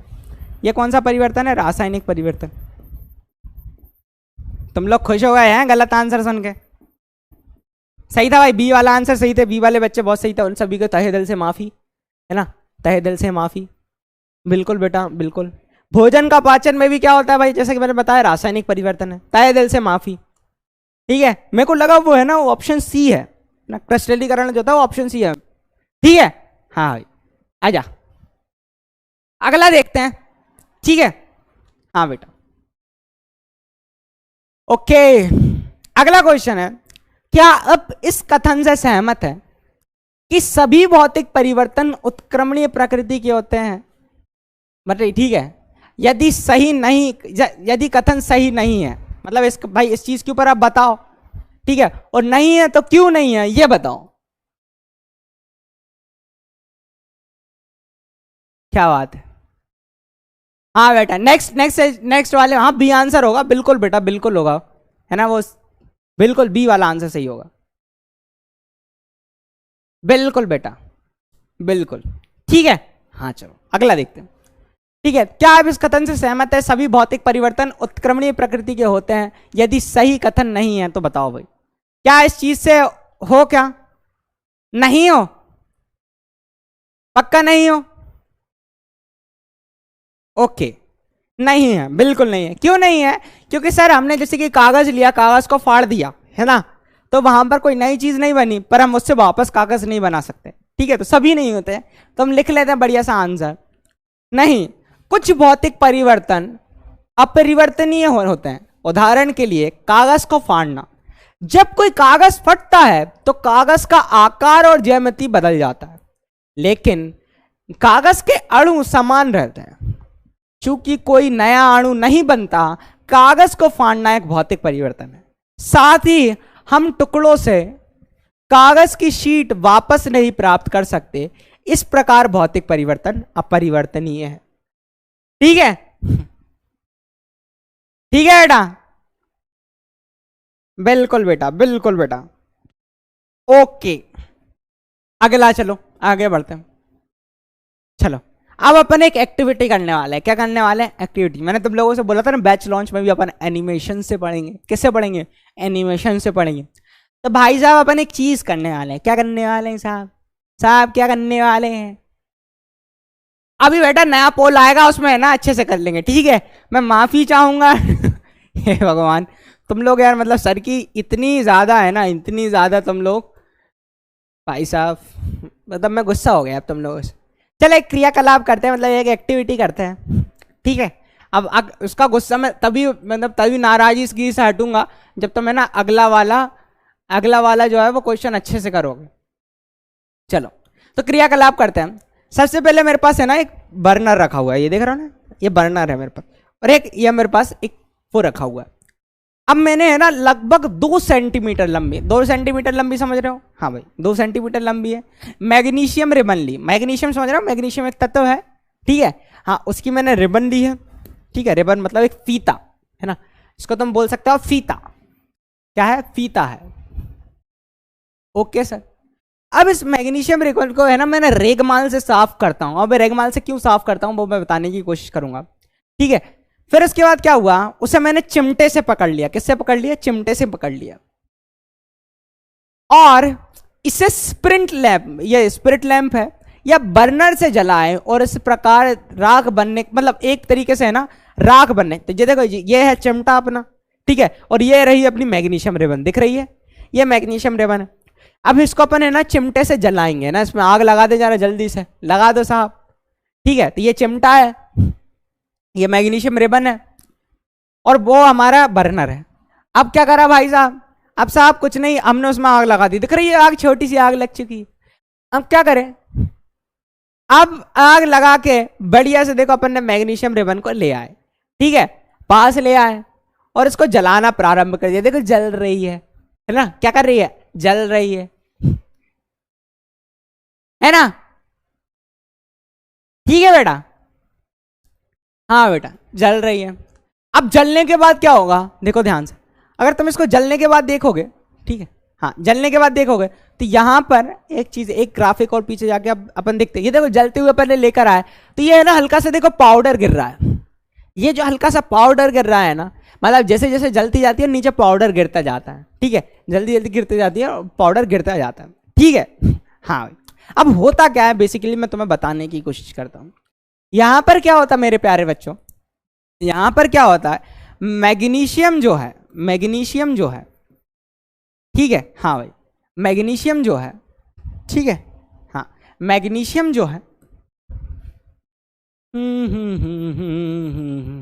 मैग्नीशियम जो है, अब उसको जला रहे हो, मतलब जलाना मतलब ऑक्सीजन से क्रिया, है ना, तो मैग्नीशियम ऑक्सीजन के साथ, ठीक है, ऑक्सीजन के साथ, है ना, ऑक्सीजन के साथ जलकर, मतलब ऑक्सीजन ऑक्सीजन की उपस्थिति में जलकर एक पदार्थ बनाता है, जैसे कि कार्बन ऑक्सीजन के साथ अभिक्रिया करके कार्बन डाइऑक्साइड बनाता है, वैसे ही मैग्नीशियम ऑक्सीजन के साथ अभिक्रिया कर कर मैग्नीशियम ऑक्साइड बनाता है। याद रखना क्या कर बनाता है, मैग्नीशियम ऑक्साइड बनाता है। अच्छा सर मैं समझ गया, मैग्नीशियम ऑक्साइड बनाता है, ठीक है सर मैग्नीशियम ऑक्साइड बनाता है। अच्छा सर यहां पर मैग्नीशियम ऑक्साइड बना गया कहां, हवा में उड़ गया, कहां कर गया, तो ये जो पाउडर गिर रहा है ना, ये जो पाउडर गिर रहा है ना इकट्ठा हुआ, मतलब ये मैग्नीशियम थी, यहां पर ऑक्सीजन के संपर्क में ऐसी ऑक्सीजन आई, आग लगी, आग लगी भाई साहब। अब आग लगने के बाद जो पाउडर गिरा वही तो है, वही तो है मैग्नीशियम ऑक्साइड, वही तो है मैग्नीशियम ऑक्साइड। क्लियर है, पक्का पक्का क्लियर है, बहुत बढ़िया। अच्छा एक बात हमेशा याद रखना, जो अगर हम बात करें जो ये रहता है, जो मैग्नीशियम ऑक्साइड है ये सफेद कलर का चूर्ण होता है। कैसा चूर्ण होता है, सफेद कलर का चूर्ण होता है। चलो तब इसके बारे में अपन कुछ चीज समझते हैं, ये मैग्नीशियम ऑक्साइड आ गया। अब इसके बारे में थोड़ी सी चीजें देखते हैं अपन। तो जैसा कि हमने देखा मैग्नीशियम रिबन चमकदार श्वेत लौ के साथ जलती है। कैसी फ्लेम के साथ जलती है, चमकदार श्वेत लौ, याद रखना कैसी श्वेत लौ के साथ जलती है, चमकदार श्वेत लौ के साथ। फिर दूसरी चीज और मोस्ट इंपॉर्टेंट याद रखना, ये एक सफेद पाउडर में बदल जाता है, जो कैसा होता है, जो किसका होता है, मैग्नीशियम ऑक्साइड का, ठीक है। और ये पाउडर मैग्नीशियम ऑक्साइड है, ये पाउडर क्या है, मैग्नीशियम ऑक्साइड। ये मैग्नीशियम और ऑक्सीजन के बीच अभिक्रिया के कारण बनता है। तो ये सफेद पाउडर जो है वो मैग्नीशियम ऑक्साइड है, याद रखना। बिल्कुल बेटा, dazzling white flame you can say, okay बेटा, ठीक है, हाँ हाँ बेटा, अच्छा बिल्कुल। अच्छा एक बात और याद रखो, कई लोग है ना इसके बारे में, जैसे कि मैं तुम्हें एक बहुत छोटी सी चीज बताऊं, देखो अब यहीं पर अपन एक बहुत छोटा सा आइडिया देता हूं तुम लोगों को, फिर आगे अपन और इन फ्यूचर बहुत अच्छे से पढ़ेंगे। देखो ध्यान से, अभी मैं कह रहा था ये मैग्नीशियम को है ना रेगमाल से साफ करो, मैग्नीशियम को लेकर आओ, फिर चिमटे से पकड़ो, फिर स्प्रिट लैंप जलाओ या बर्नर जलाओ, फिर उसको वहां पर लेकर आओ, फिर आग लगी, फिर पाउडर गिरा मैग्नीशियम ऑक्साइड का, उसको इकट्ठा करा। एक बड़ी जटिल प्रक्रिया है, हाँ ना बोलो, बड़ी जटिल प्रक्रिया, बिल्कुल सर जटिल प्रक्रिया। अब सर क्या हुआ कि मैंने है ना इस पूरी प्रक्रिया को मैंने एक शब्दों के समीकरण से तुम्हें बताया, मैंने एक शब्दों के समीकरण से तुम्हें बताया है, जैसे कि magnesium plus oxygen gives magnesium oxide. इसको मैं बोलता हूं शब्द समीकरण। क्या बोलता हूं मेरे प्यारे बच्चों, शब्द समीकरण, ठीक है। मतलब एक कितनी बड़ी रासायनिक प्रक्रिया जो थी उसको मैंने एक शब्दों के समीकरण से बता दिया, उसे मैं बोलता हूं शब्द समीकरण, ठीक है। हाँ भाई, तो ये जो है शब्द समीकरण है। अब सोचो सोचो सोचो सोचो, मैंने अभी शब्दों के समीकरण से बताया, अगर मैं इस मैग्नीशियम को लिख दूं Mg, मैग्नीशियम क्या होता है, मैग्नीशियम का जो संकेत होता है वो Mg होता है। ऑक्सीजन को लिख दूं मैं O2, क्या लिख दूं, O2, और इन दोनों ने मिलकर बना लिया MgO, मैग्नीशियम ऑक्साइड। क्या बना लिया, मैग्नीशियम ऑक्साइड। तो अब अगर हम बात करें एक पूरी जटिल रासायनिक अभिक्रिया को मैंने एक रासायनिक संकेतों के, है ना, रासायनिक संकेतों के या रासायनिक समीकरणों के, नहीं सॉरी, रासायनिक सूत्रों के समीकरण से व्यक्त कर दिया। रासायनिक संकेत या रासायनिक सूत्रों के समीकरण से अगर मैंने व्यक्त कर दिया तो इसे मैं बोलता हूं रासायनिक समीकरण। क्या बोलता हूं? रासायनिक समीकरण। बिल्कुल बेटा, बिल्कुल बेटा, समझ रहे हो ना? अभी मैंने एक शब्दों के समीकरण से व्यक्त किया तो शब्द समीकरण। अगर मैंने एक रासायनिक संकेत या रासायनिक सूत्रों के समीकरण से अगर मैंने उसको व्यक्त कर दिया तो उसको मैं बोलता हूं रासायनिक समीकरण। क्या बोलता हूं? रासायनिक समीकरण। अब ध्यान से सुन, मैं एमजीओ कैसे बनेगा बेटा, मैं बेटा याद करने की बिल्कुल जरूरत नहीं है, मैं तुम्हें ऐसी ट्रिक सिखाऊंगा कि आसानी से तुम्हें अपने आप याद होगा, टेंशन की बात नहीं। अच्छा ध्यान से सुनो, अब क्या होता है, जितने परमाणु है ना राइट हैंड साइड होते हैं उतने लेफ्ट हैंड साइड होना चाहिए। ये एरो के जितने राइट हैंड साइड होते हैं उतने लेफ्ट हैंड साइड होना चाहिए, है ना? तो जितने यहां पर एमजी कितना है? 1, यहां पर कितना है? 1। ऑक्सीजन कितने हैं? 2, यहां पर कितने हैं? 2, तो अपन 2 MgO लगाते हैं, ठीक है? तो यहाँ 2 mg हो जाता है। इस तरीके से अपन बैलेंस करते हैं, बैलेंसिंग में सिखाऊंगा, टेंशन की बात बिल्कुल नहीं है, ठीक है? टेंशन की बात बिल्कुल नहीं है। अच्छा, जो रासायनिक अभिक्रिया में भाग लेते हैं उन्हें अपन बोलते हैं अभिकारक। क्या बोलते हैं? अभिकारक, ठीक है? ये रासायनिक अभिक्रिया है। अब इसमें जो भाग, क्योंकि इन्होंने एक नया पदार्थ बनाया ना, ये भाग ले रहे हैं, इनको मैंने अभी अभिकारक। और जो नई चीज बनी, जो मैग्नीशियम ऑक्साइड बना, वो हो गया उत्पाद, वो हो गया उत्पाद। कोई समस्या है क्या बेटा?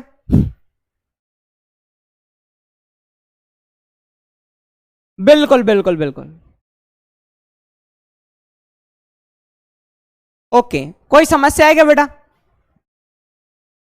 एक बार चैट में एटीपी लिख दो, एटीपी लिख दो, एटीपी लिख दो तेज। अगर सबको समस्या क्लियर है तो एटीपी लिख दो तेज।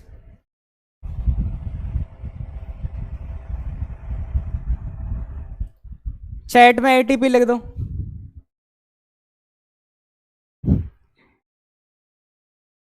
क्या बात, अच्छा, एटीपी एटीपी, एकदम एकदम एकदम, बहुत बढ़िया।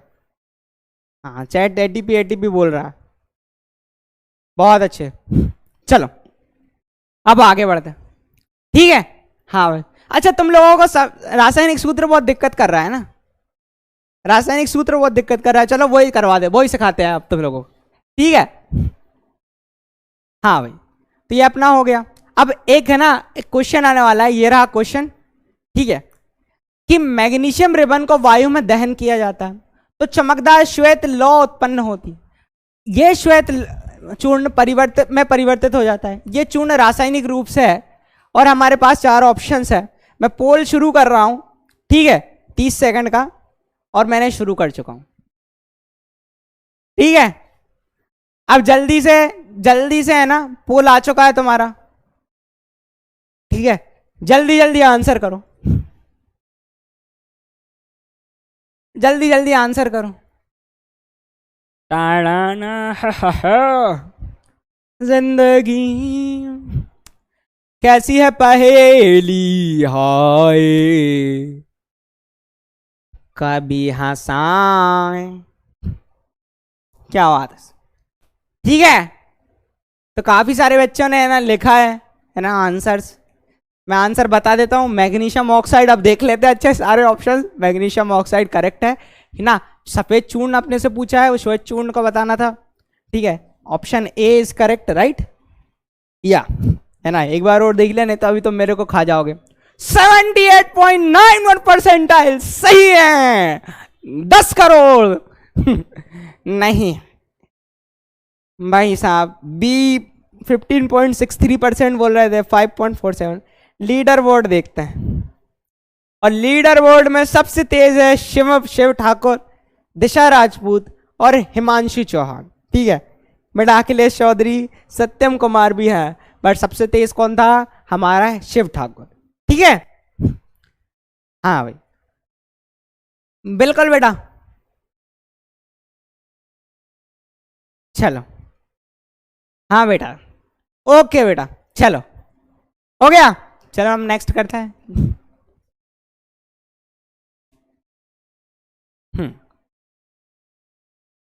नेक्स्ट क्वेश्चन है, ठीक है? अब ये थ्योरेटिकल क्वेश्चन है, उसको अपन ने देखना है।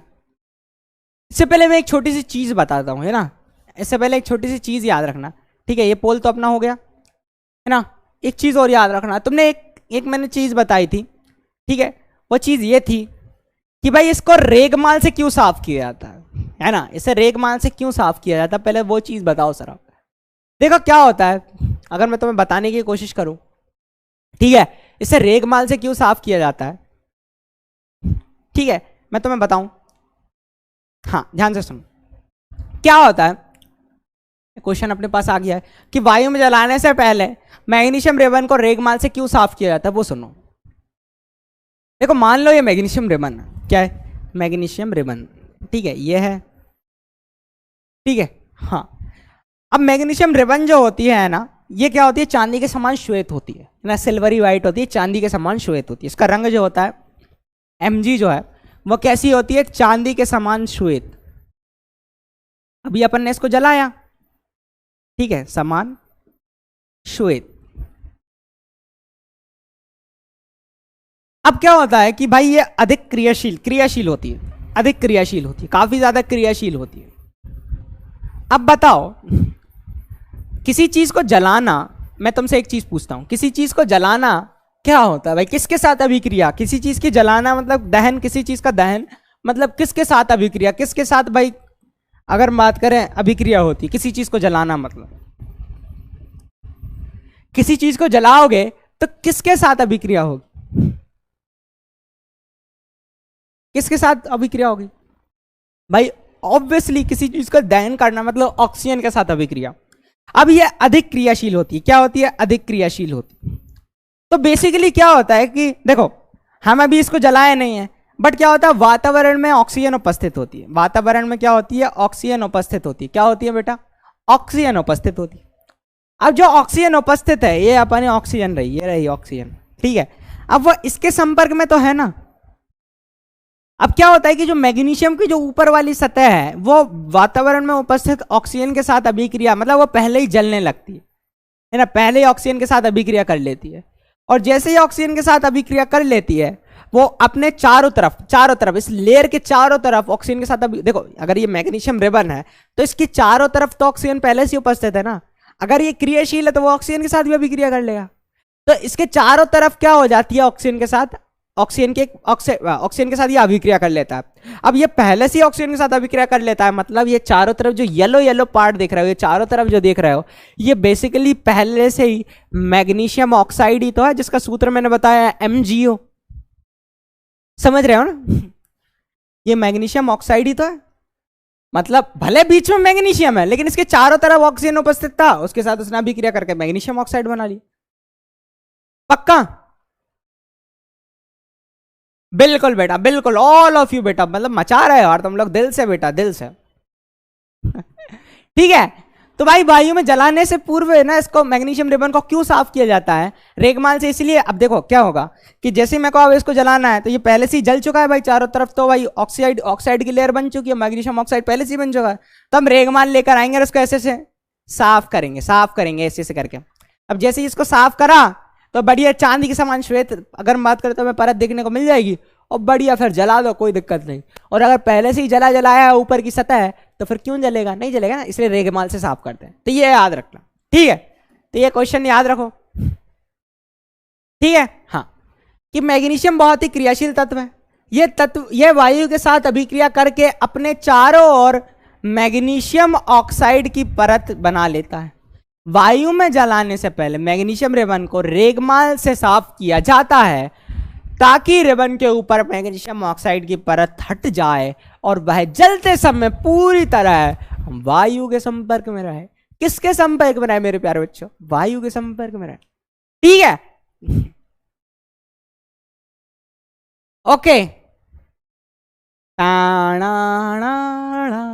अच्छा तुम लोग बोल रहे हो तो रिपीट कर देते हैं। भाई साहब हमारे पास थी एक मैग्नीशियम रिबन, अब यहां पर क्या हुआ कि मैग्नीशियम रिबन बहुत ज्यादा क्रियाशील है और भाई साहब वातावरण में उपस्थित है ऑक्सीजन, तो ये ऑक्सीजन के साथ अभिक्रिया करके इसकी जो बाहर वाली जो सतह है मैग्नीशियम की, वो ऑक्सीजन के साथ अभिक्रिया कर मैग्नीशियम ऑक्साइड की ऐसी परत लगा लेती है।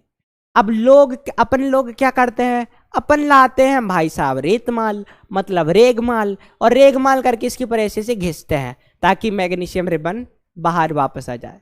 समझ रहे हो? ओके बेटा, बहुत बढ़िया बहुत बढ़िया।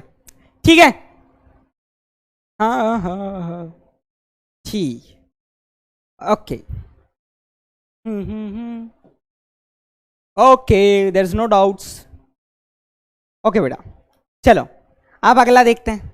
पोल तो नहीं भाई, अभी तो पोल नहीं। इसमें कुछ आया है क्या? ओके, चलो अब नेक्स्ट बढ़ते हैं आगे। अच्छा ठीक है, अब बेटा क्या होता है, अब मैं तुम लोगों को है ना एक चीज सिखाऊंगा। क्या सिखाऊंगा कि भाई साहब देखो, तुम्हें रासायनिक सूत्र है ना काफी ज्यादा प्रॉब्लम कर रहा होगा, तो मैं ना सारे के सारे रासायनिक सूत्र तुम्हें लिखना सिखाता। अब रासायनिक सूत्र लिखने के लिए, ठीक है ना, क्योंकि रासायनिक सूत्र अभी देख लेते हैं, मैग्नीशियम ऑक्साइड MgO होता है। जैसे कि मैग्नीशियम ऑक्साइड तो MgO होता है और कार्बन डाइऑक्साइड CO2 होता है, समझ रहे हो ना। तो इस तरीके के डाउट्स जो है वो सारे के सारे इससे सॉल्व हो जाएंगे। इसके लिए सबसे पहली बात, ठीक है, अभी मैं तुम्हें सिर्फ 20 तक है ना, अगर हम बात करें परमाणु क्रमांक याद करवा रहा हूं, ठीक है, और 20 तक तुम्हें याद रखना है। अब वो कैसे याद रखना है मैं बताता हूं। सबसे पहले कौन आएगा? हाइड्रोजन। कौन आएगा? हाइड्रोजन। और यहां पर आएगा हीलियम। कौन आएगा? हीलियम। ऐसे मैं गैप में क्यों लिखा मैं बताऊंगा, ठीक है। फिर आएगा, देखो हाइड्रोजन, हा, ठीक है। फिर ये आ गया ही, हा ही, ठीक है। कैसे लिखोगे? हा ही, हा, ठीक है, ही।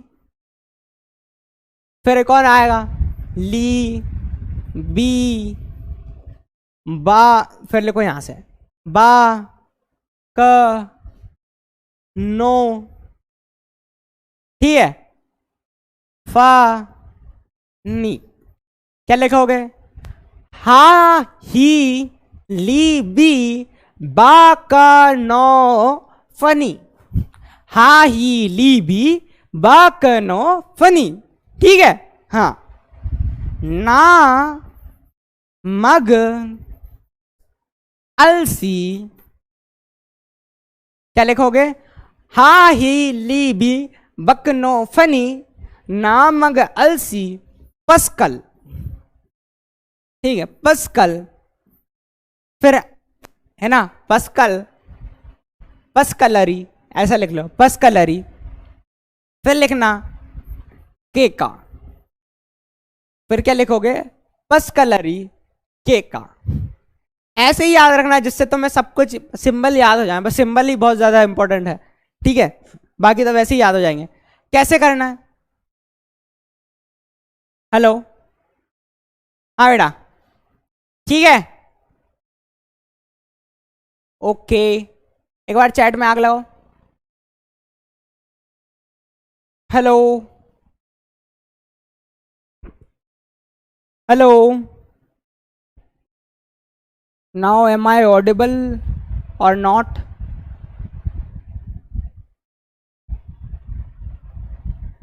ठीक है,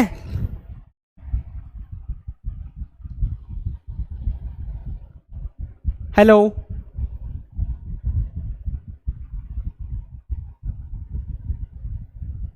हेलो बच्चों।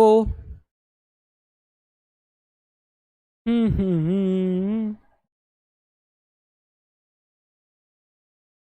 हाँ भाई, एक सेकंड एक सेकंड एक सेकंड, 1 सेकंड। आए, hello hello hello hello hello hello, hello बेटा। सॉरी बेटा, sorry sorry sorry sorry sorry, your chat got disabled, ठीक है। हाँ बच्चे, तो भाई साहब इस तरीके से अपने को लिखना है, ठीक है, इस तरीके से लिखना है। हाँ, अब क्या हुआ, जैसे कि भाई हा ही लीबी बकनो फनी नामक अलसी पस्कल अर केका। देखो थोड़ा थोड़ा दिक्कत होगी शुरू में, लेकिन बाद में धीरे धीरे याद हो जाएगी। अब मैंने इसको ऐसा क्यों लिखा मैं तुम्हें बताने की कोशिश करता हूं, ध्यान से सुनो, ध्यान से सुनो, ठीक है। हाँ भाई, तो ये कुछ तत्व हैं जिनके बारे में अपन ने 10th में भी पढ़ा था, ठीक है। अब इन 10th के बारे में मैंने तुम्हें कैसे बता रहा हूं, ध्यान से सुनो, ठीक है। हाँ भाई, तो ये तत्व के बारे में तो अपने को याद रखना है। अब मैं तुम्हें एक छोटी सी चीज बता दूं, देखो तत्व जो होते हैं, ठीक है, वो किससे मिलकर बने होते हैं भाई? बेसिकली परमाणु से। ठीक है, बेसिकली किससे बनकर होते हैं? एक ही प्रकार के परमाणु से। अब परमाणु में होता क्या है, मैं तुम्हें बताने की कोशिश कर रहा हूं। सर क्या होता है कि ये रहा हमारा परमाणु, क्या रहा? परमाणु। परमाणु के बीच में होता है नाभिक। कौन होता है? नाभिक। नाभिक के अंदर दो लोग रहते हैं, एक रहता है न्यूट्रॉन और दूसरा रहता है प्रोटॉन। कौन रहता है? एक रहता है न्यूट्रॉन और दूसरा रहता है प्रोटॉन। एक रहता है न्यूट्रॉन, दूसरा रहता है प्रोटॉन। और जो इलेक्ट्रॉन्स होते हैं, जो इलेक्ट्रॉन होते हैं, ठीक है, हाँ, वैसे बाहर है ना, बाहर ऐसे चक्कर लगाते रहते हैं, ऐसे ऑर्बिट पे चक्कर लगाते रहते हैं। ठीक है, हाँ भाई, ऐसे है ना, बाहर ऑर्बिट में क्या लगाते रहते हैं? चक्कर लगाते रहते हैं। ऐसा एक अगर हम बात करें, चक्कर लगाते हैं। ठीक है, हाँ भाई। अब बेटा क्या होगा, ध्यान से समझने की कोशिश करना। ठीक है, हाँ, ध्यान से समझने की कोशिश करना। जैसे कि इस वाले में 8 इलेक्ट्रॉन आ गए। कितने इलेक्ट्रॉन आ गए? 8। ऐसे लिख देते हैं अपन, 4 5 6 7 और ये 8। और यहां पर 1 इलेक्ट्रॉन है। कितने इलेक्ट्रॉन है? 1 इलेक्ट्रॉन। अब ध्यान से सुनो भाई साहब, जो परमाणु के नाभिक में उपस्थित होते हैं वो कौन होते हैं? न्यूट्रॉन और प्रोटॉन। ठीक है, ये कौन होते हैं? न्यूट्रॉन और प्रोटॉन। और इन दोनों को संयुक्त रूप से मैं बोलता हूं न्यूक्लियॉन। क्या बोलता हूं? न्यूक्लियॉन। इनको न्यूक्लियॉन क्यों बोलता हूं भाई? इनको न्यूक्लियॉन इसीलिए बोलता हूं क्योंकि ये नाभिक में उपस्थित होता है। किस में उपस्थित होते हैं? नाभिक में, मतलब न्यूक्लियस में उपस्थित है, इसलिए इनको न्यूक्लियॉन बोला। क्या बोला बेटा? न्यूक्लियॉन बोला। ठीक है, हाँ। अच्छा, वैसे ही अगर हम बात करें, ठीक है, हाँ, अब एक बात और ध्यान से सुनो, ये न्यूक्लियॉन हो गया। अब जो परमाणु है ना, परमाणु क्रमांक होता है, ये बहुत इंपॉर्टेंट चीज है। एक चीज होती है परमाणु क्रमांक। ठीक है, जब तुम आवर्त सारणी देखते हो तो हर तत्व का एक एक परमाणु क्रमांक होता है। ठीक है, हाँ भाई, आवर्त सारणी अपन जब देखते हैं तत्वों की तो उसमें ढेर सारे अगर हम बात करें, है ना, बिल्कुल, हाँ बेटा बिल्कुल आएगा, टेंशन मत लो। तो हर तत्व का एक एक परमाणु क्रमांक होता है। अब वो परमाणु क्रमांक कैसे डिसाइड होता है? वो डिसाइड होता है प्रोटॉन की संख्या पर। किसकी संख्या पर? प्रोटॉन की संख्या पर। ठीक है, हाँ भाई, प्रोटॉन की संख्या पर। ओके सर, प्रोटॉन की संख्या पर होता है। ओके, या फिर इलेक्ट्रॉन की संख्या। अब इलेक्ट्रॉन की संख्या कब होगी? इलेक्ट्रॉन की संख्या पर, या तो प्रोटॉन की संख्या पर या इलेक्ट्रॉन की संख्या पर। इलेक्ट्रॉन की संख्या तब जब परमाणु हो उदासीन परमाणु हो। कैसा परमाणु हो? उदासीन परमाणु। मोस्ट इंपॉर्टेंट, कैसा परमाणु हो? उदासीन परमाणु। इतनी चीज समझ के रखना। ठीक है भाई साहब, हमने एक चीज सीखी भाई, एक परमाणु होता है, परमाणु के नाभिक में दो चीज उपस्थित होती है। कौन कौन? न्यूट्रॉन्स और प्रोटॉन्स। और भाई इलेक्ट्रॉन चारों तरफ चक्कर लगाते हैं। परमाणु के नाभिक में उपस्थित अगर हम बात करें जो लोग होते हैं, प्रोटॉन और न्यूट्रॉन, उनको संयुक्त रूप से न्यूक्लियॉन्स कहा जाता है। परमाणु क्रमांक जो होता है वो प्रोटॉन की संख्या के बराबर होता है या फिर इलेक्ट्रॉन की संख्या के बराबर होता है अगर परमाणु उदासीन हो। उदासीन परमाणु का मतलब क्या होता है मैं समझाता हूं। देखो क्या होता है कि जो प्रोटॉन की संख्या होती है, जो प्रोटॉन की संख्या होती है, ठीक है, वो इक्वल होती है इलेक्ट्रॉन की संख्या के। देखो प्रोटॉन को मैं ऐसे लिख देता हूं पी पॉजिटिव, है ना। प्रोटॉन पी पॉजिटिव क्यों लिख रहा हूं मैं बताता हूं। प्रोटॉन पे क्योंकि धनावेश रहता है इसलिए मैंने पी पॉजिटिव लिख दिया। ठीक है, हाँ भाई। और ये इलेक्ट्रॉन की संख्या के बराबर होता है। इलेक्ट्रॉन पर कौन सा आवेश रहता है? ऋणात्मक। इलेक्ट्रॉन की संख्या के बराबर होता है।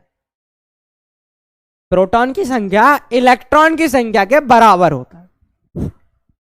ठीक है, बहुत बढ़िया।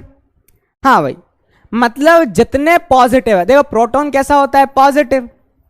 और इलेक्ट्रॉन क्या होता है? नेगेटिव। मतलब जितने पॉजिटिव हैं उतने ही नेगेटिव होंगे। समझ रहे हो? जितना पॉजिटिव नेगेटिव बराबर है तो उदासीन है। समझ रहे हो? ओके, पक्का? ओके, बहुत बढ़िया, बहुत बढ़िया।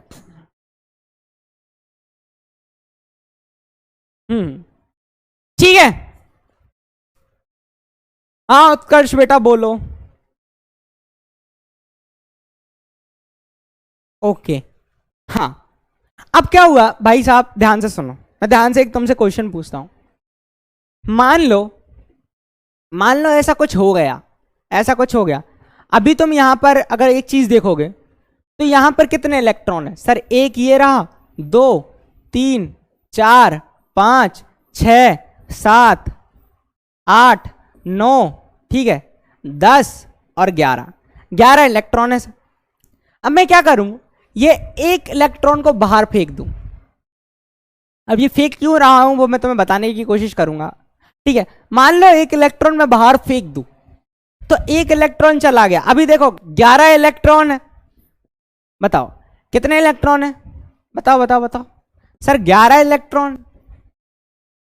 तो 11 प्रोटॉन होंगे भाई। 11 इलेक्ट्रॉन है तो 11 क्या होंगे? प्रोटॉन होंगे, बिल्कुल। 11 इलेक्ट्रॉन है तो 11 क्या होंगे? प्रोटॉन। अब क्या हुआ, मैंने एक इलेक्ट्रॉन को बाहर फेंक दिया, बाहर फेंक दिया। अब इलेक्ट्रॉन कितने हो गए सर? 10 इलेक्ट्रॉन। और प्रोटॉन कितने? वो तो प्रोटॉन उतने ही है ना, 11 प्रोटॉन। 11 प्रोटॉन, समझ रहे हो ना भाई? 11 इलेक्ट्रॉन थे, 11 प्रोटॉन थे, मैंने एक इलेक्ट्रॉन को बाहर फेंक दिया तो अब कितने इलेक्ट्रॉन हो गए? 10। मतलब सर मेरे पास नेगेटिव वाले कितने हैं? 10। और पॉजिटिव वाले कितने हैं? 11। बताओ कौन सा आवेश आएगा? नेगेटिव वाले 10 हैं और पॉजिटिव वाले 11 हैं, तो बताओ कौन सा आवेश आएगा? प्लस की नेगेटिव, प्लस की माइनस? प्लस की माइनस। बताओ कौन सा वाला ज्यादा है? सर प्लस वाला एक ज्यादा है, प्लस वाला एक ज्यादा है, प्लस वाला एक ज्यादा है, इसीलिए आवेश जो आएगा वो प्लस आएगा। मतलब तुम बोल सकते हो कि इलेक्ट्रॉन के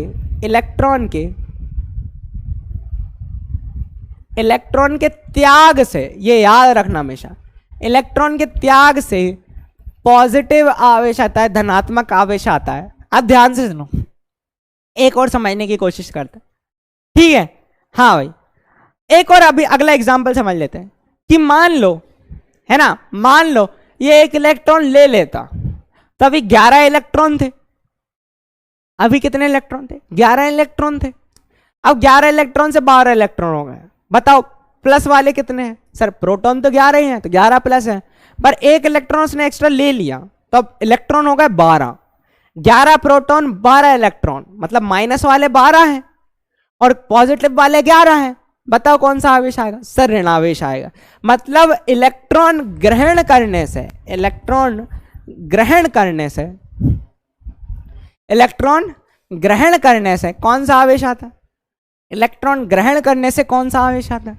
वो आता है ऋणात्मक आवेश, मतलब नेगेटिव चार्ज आता है। कैसा आवेश आता है? नेगेटिव चार्ज आता है।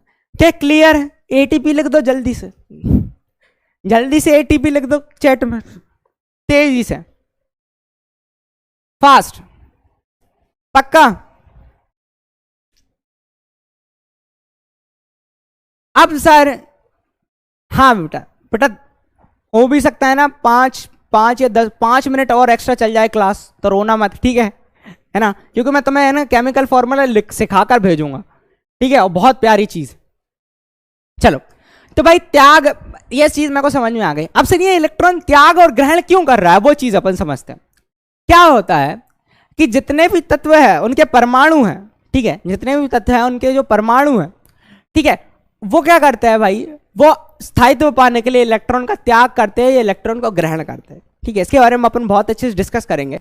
ध्यान से समझो, मैं बताने की कोशिश क्या कर रहा हूं वो सुनो। क्या होता है, ठीक है? हाँ, क्या होता है मैं तुम्हें बताने की कोशिश करता हूं। एक चीज होती है संयोजकता। अब वो क्या होती है मैं तुम्हें समझाता हूं। देखो मान लो मेरे पास है ना, जैसे कि अगर हम देखें यहां पर, है ना, हमने कुछ तत्व लिखे थे, ये तत्व लिखे थे, इनके अगर हम परमाणु क्रमांक देखें तो hydrogen 1, helium 2, lithium 3, beryllium 4, boron 5, carbon 6, nitrogen 7, oxygen 8, fluorine 9, neon 10, है ना, इनके नाम है। अभी सब कुछ याद कर लेंगे। Hydrogen 1, helium 2, lithium 3, beryllium 4, boron 5, carbon 6, nitrogen 7, oxygen 8, fluorine 9, neon 10।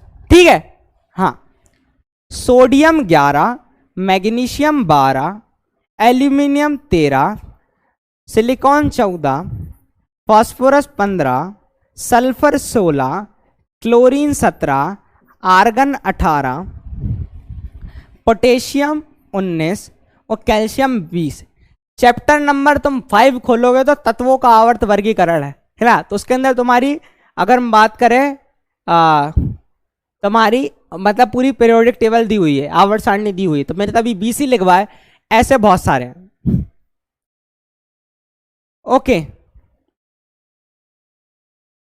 Okay बेटा, ठीक है। तो पूरी पूरी आवर्त सारणी दी हुई। तो एनसीईआरटी की बुक खोलेगा चैप्टर नंबर 5 में, ठीक है, वो बनी हुई है। मैं एक बार और बोल देता हूं, hydrogen, helium, lithium, beryllium, boron, carbon, nitrogen, oxygen, fluorine, neon, है ना, sodium, magnesium, aluminium, silicon, phosphorus, sulphur, chlorine, argon, potassium, calcium. अब मैं तुम्हें एक चीज सिखाता हूं, वो ध्यान से रखो। इसके ऊपर +1 लिख लो ऐसा, इसके ऊपर +2 लिख लो। मैं गिनती सिखा रहा हूं, ऐसे 1 2 3 तो लिख सकते हो ना। इसके ऊपर +3 लिख लो, इसके ऊपर +4 लिख लो, इसके ऊपर है ना +4 और -4 लिख लो, है ना। अब इसके ऊपर है ना उल्टा चलना है। देखो यहां से अपन कहां तक आए, 1 2 3 4, अब प्लस भी है माइनस भी है। अब यहां से अपने को माइनस चलना है, क्या चलना है, माइनस। तो यहां पर लिख लो -3, यहां पर लिख लो -2, ऐसे लिखते चलो। ऐसा ट्रिक है बेटा, ये ट्रिक मजा आ जाएगा तुम लोगों को। फिर कोई फॉर्मूला याद करने की जरूरत नहीं पड़ेगी। इस पे लिख लो -3, इस पे लिख लो -2, इस पे लिख लो -1 और इसको भी लिख लो 0। पक्का?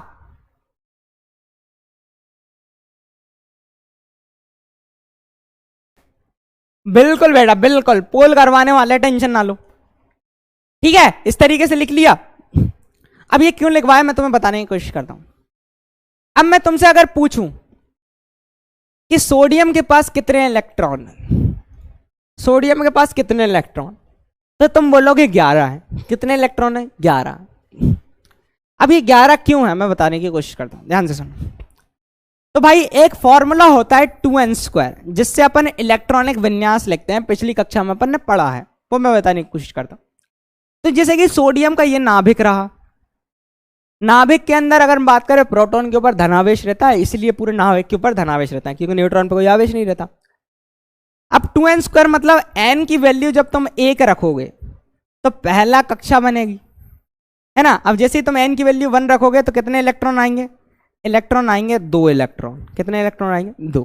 तो अपन ने 2 इलेक्ट्रॉन लिख दिए, एक इलेक्ट्रॉन ये रहा, दूसरा इलेक्ट्रॉन ये रहा। फिर जैसे तुम n की वैल्यू 2 रखोगे, ठीक है, ऐसे अरेंजमेंट होता है कि किस कक्षा के अंदर कितने इलेक्ट्रॉन बनेंगे परमाणु के अंदर। तो जैसे ही n की वैल्यू 2 रखोगे तो आ जाएंगे इलेक्ट्रॉन 8।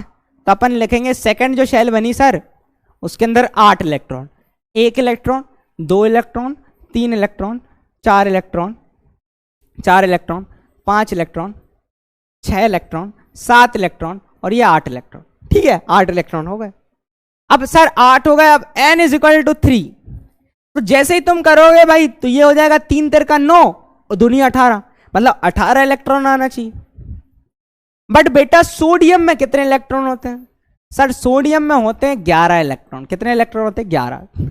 तो बचा कितना, सर बचा 1 इलेक्ट्रॉन। देखो बाह्यतम कक्ष में 18 बन सकते हैं, लेकिन अपने पास बचा कितना इलेक्ट्रॉन, 1 इलेक्ट्रॉन। तो ये बाहर 1 इलेक्ट्रॉन रहा, समझ गए। 2, ये 8 और 1, मतलब अगर हम बात करें 11। क्लियर है, क्लियर है बेटा। चलो एक और चीज समझने की कोशिश करते हैं। मतलब इसको मैं लिख सकता हूं सर 2,8,1। अच्छा ध्यान से सुनो, अब ध्यान से सुनना।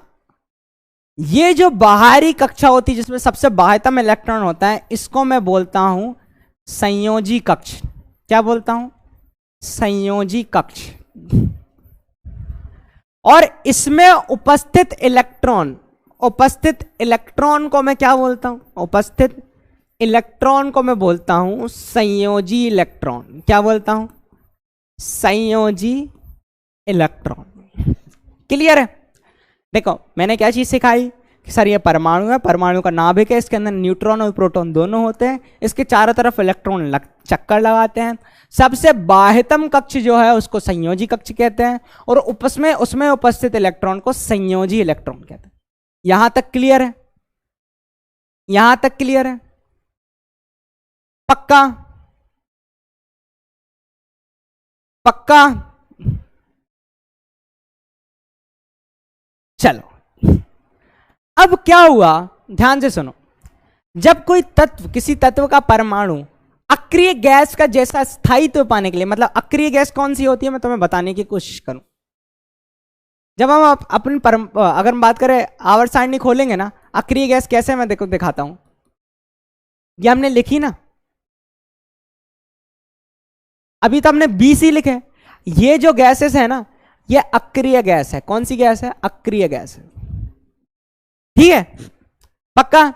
तो अक्रिय गैस के जैसा बनने के लिए ये अक्रिय गैस के जैसा बनने के लिए, अक्रिय गैस है हीलियम, नियॉन, आर्गन, ठीक है, इसके जैसा बनने के लिए, अक्रिय गैस के जैसा स्थायित्व पाने के लिए जितने इलेक्ट्रॉन का त्याग अथवा ग्रहण करता है उस तत्व के परमाणु को उसकी संयोजकता कहते हैं, मतलब उस तत्व के परमाणु की संयोजकता कहते हैं।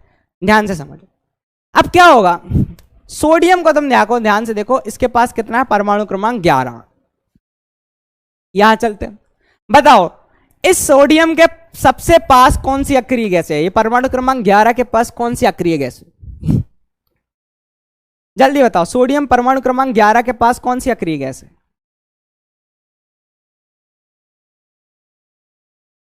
सोडियम जो है ना, अक्रिय गैस वो होती है बेटा जो कोई रिएक्शन नहीं करती, मतलब कोई अभिक्रिया नहीं करती, कोई रिएक्शन ही नहीं करेगी। ठीक है?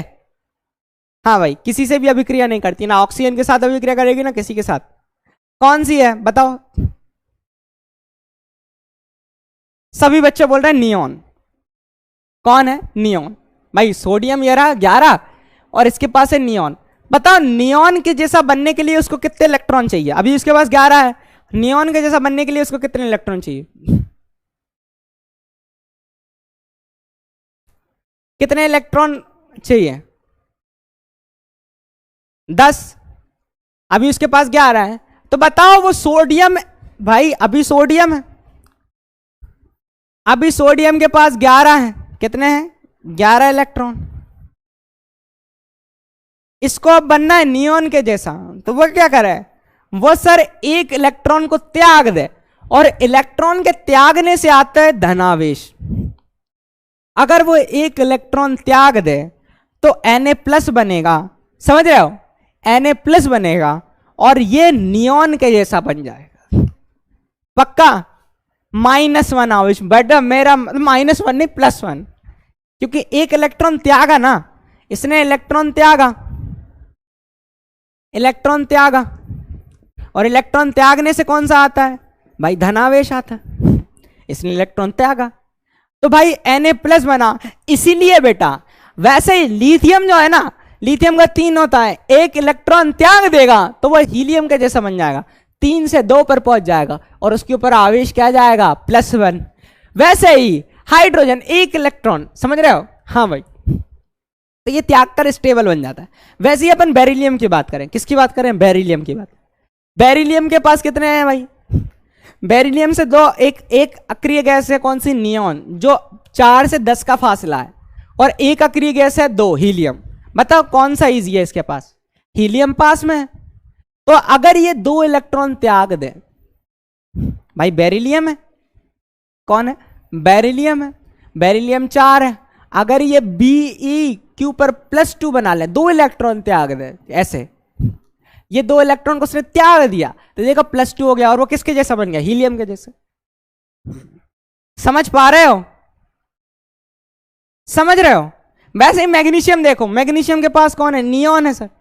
अगर मैग्नीशियम 2 इलेक्ट्रॉन त्याग दे तो 10 हो जाएंगे, तो +2 आवेश आ गया। कैल्शियम अगर 2 इलेक्ट्रॉन त्याग दे तो वो आर्गन के जैसा बन जाएगा, Ar। आया नहीं आया? आप इन फ्यूचर पढ़ते हैं बेटा, हाइड्रोजन के ऊपर +1 भी होता है और -1 भी होता है ना, ये सब हायर क्लास में पढ़ते हैं। एटीपी लिख दो, हाँ बहुत बढ़िया, ठीक है। तो इस तरीके से है ना, इनके ऊपर आवेश आता है, इनके ऊपर आवेश आता है, इनके ऊपर आवेश आता है, बहुत बढ़िया, क्लियर है। चलो एक और समझाने की कोशिश करते हैं, एक और समझने की कोशिश करते हैं। जैसे कि अगर मैं तुमसे पूछूं फ्लोरीन, अच्छा अब संयोजकता क्या होगी? संयोजकता हमेशा धनात्मक होगी। जो ये लिखे हुए हैं ना, हाइड्रोजन, लिथियम, सोडियम, पोटेशियम, इनकी संयोजकता 1 है। बेरिलियम, मैग्नीशियम, कैल्शियम, इनकी संयोजकता 2 है, ठीक है। चलो अच्छा ऐसे ही तुम समझोगे किसकी? बोरॉन की। अब इसके ऊपर +3 क्यों आया? ध्यान से समझो, अगर ये 3 इलेक्ट्रॉन दे देगा, 5 से अगर 3 दे देगा, बचे 2, तो हीलियम के जैसा बन जाएगा। अब 3 दे रहा है तो +3, इसीलिए एल्यूमिनियम पे भी +3 है ना। 13 है इसका, अगर ये 3 इलेक्ट्रॉन दे देगा 10 के जैसा बन जाएगा, नियॉन के जैसा बन जाएगा। क्लियर है ना? ट्रिक अच्छी है। चलो एक और समझ, एक और समझते, पक्का एक और समझो। जैसे फ्लोरीन है, अब ये फ्लोरीन को समझना, फ्लोरीन का केस ध्यान से समझना। फ्लोरीन का अगर मैं कॉन्फ़िगरेशन लिखूं तो क्या होता है बेटा? 2n²। मैंने कैसे कहा है तुम लोगों को? 2n²। फ्लोरीन का अपन बनाते हैं, तो ये रहा नाभिक, इसके अंदर धनावेश। पहली शेल आई, कितने इलेक्ट्रॉन? 2। एन की वैल्यू 1 रखी तो 2 इलेक्ट्रॉन आए। दूसरे वाले में कितने आएंगे? सर आएंगे 8, बट फ्लोरीन का जो परमाणु क्रमांक होता है वो कितना होता है? 9। तो 1 2 3 4 5 6 7, अच्छा 2 और 7 9 हो गए, 8वां इलेक्ट्रॉन नहीं रख सकते। अब मुझे ये बताओ, इसके पास अक्रिय गैस कौन सी है? इसके पास अक्रिय गैस कौन सी है? बताओ, फ्लोरीन के पास अक्रिय गैस कौन सी है? फ्लोरीन के पास अक्रिय गैस कौन सी है?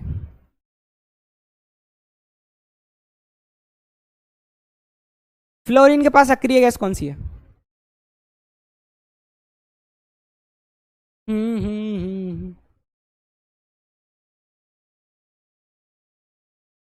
फ्लोरीन के पास अक्रिय गैस कौन सी? नियॉन ना, नियॉन। अब फ्लोरीन नियॉन जैसा बनना चाहता है, मतलब 9 से 10 पे जाना चाहता है। फ्लोरीन 9 पर है, इसको 10 पर जाना है, तो इसको क्या करेगा? 1 इलेक्ट्रॉन लेगा। भाई 9 से 10 जाना चाहता है, मतलब 1 इलेक्ट्रॉन इसको चाहिए। मतलब फ्लोरीन जो है वो 1 इलेक्ट्रॉन लेकर F- बनाना चाहता है, F- बनाना चाहता है। और ये जो F- है ना, जो F- है वो इलेक्ट्रॉन लेगा ना, तब होगा, इलेक्ट्रॉन का ग्रहण करेगा, इसलिए इसके ऊपर -1 आता है। वैसे ही ऑक्सीजन 2 इलेक्ट्रॉन लेगा, इसलिए -2। वैसे ही नाइट्रोजन 3 इलेक्ट्रॉन लेगा, इसलिए -3। क्लियर है? पक्का? चलो पक्का।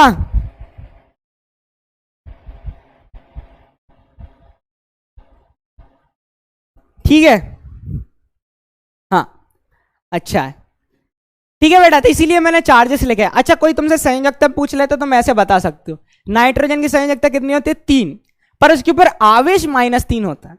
वो माइनस ये बताता है कि मैं इलेक्ट्रॉन ले रहा है, और प्लस ये बताता है कि इलेक्ट्रॉन दे रहा है। ठीक है, बहुत बढ़िया, बहुत बढ़िया बेटा, बिल्कुल खत्म होने पर ये सब कुछ चीजें। ठीक है, हाँ तो अब थोड़ा सा सब्र रखो। तो किसी तत्व का परमाणु अक्रिय गैस जैसा स्थायित्व पाने के लिए जितने इलेक्ट्रॉन का त्याग अथवा ग्रहण करता है, उसे उस तत्व के परमाणु की संयोजकता कहते हैं। क्लियर है? पक्का? अब अगर तुम इतनी चीज सीख चुके हो, किसके ऊपर कितना आवेश होता है अगर तुम सीख चुके हो, तो तुम किसी भी, अगर हम बात करें, रासायनिक सूत्र लिखना सीख चुके हो। ठीक है, हाँ अब मैं तुम्हें रासायनिक सूत्र लिखने का थोड़ा ट्रिक बताता हूं। और चीज थोड़ी सी याद रखनी है मैं तुम्हें, वो क्या रखनी है? एक होता है NH4 पॉजिटिव, एक होते हैं बेटा आयन। अब आयन किसे कहते हैं? ठीक है, तो आयन क्या होते हैं भाई, मैं तुम्हें बताता हूं। आवेशित आवेशित परमाणु या परमाणुओं का समूह, या परमाणुओं का समूह। बेटा मजा आ जाएगा, बस 10 मिनट दे दो, ठीक है। ओके, हाँ, किसी भी चीज का रासायनिक सूत्र लिखना तुम सीख चुके हो, ठीक है ना। आवेशित परमाणु है परमाणु का समूह, जैसे NH4 पॉजिटिव को बोलते हैं अमोनियम, अमोनियम आयन, ठीक है। हाँ भाई, और अगर हम बात करें, और याद रखना, एक होता है Pb+2, इसको अपन बोलते हैं लेड आयन, है ना। मतलब देखो इनके ऊपर आवेश है, इलेक्ट्रॉन दिए हैं, ठीक है। एक होता है Zn+2, इसको बोलते हैं अपन जिंक आयन, क्या बोलते हैं, जिंक आयन, ठीक है। हाँ भाई, एक होता है, ठीक है। हाँ, एक बहुत सिंपल सा है, अपन लिख सकते हैं, चलो, और अभी इन फ्यूचर और लिखवा दूंगा, टेंशन की बात नहीं, जैसे फेरिक आयन, फेरस आयन, ये सारी भी लिखते हैं अपन। अब थोड़ा चीजें देखते हैं, ध्यान से सुनो। एक होता है मेरे प्यारे बच्चों, क्या, एक होता है हमारा बहुत अच्छा, एक नाइट्रेट NO3-, इसको अपन बोलते हैं नाइट्रेट आयन। अच्छा, इनके ऊपर तो देखो माइनस वाला चार्ज है ना, नाइट्रेट आयन, ठीक है। एक होता है अपना SO4-2, इसको अपन बोलते हैं सल्फेट आयन। और भी फ्यूचर में लिखवाऊंगा बेटा, है ना, ऐसी क्लास आती रहेगी तो मैं लिखवाते चलूंगा। एक होता है अपना PO4-3, फॉस्फेट आयन,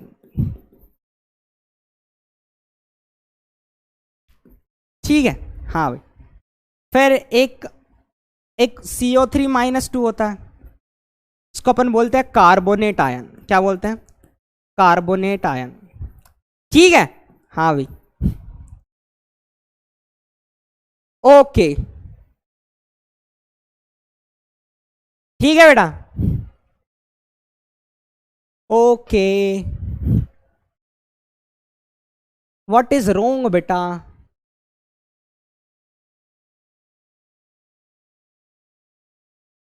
ठीक है।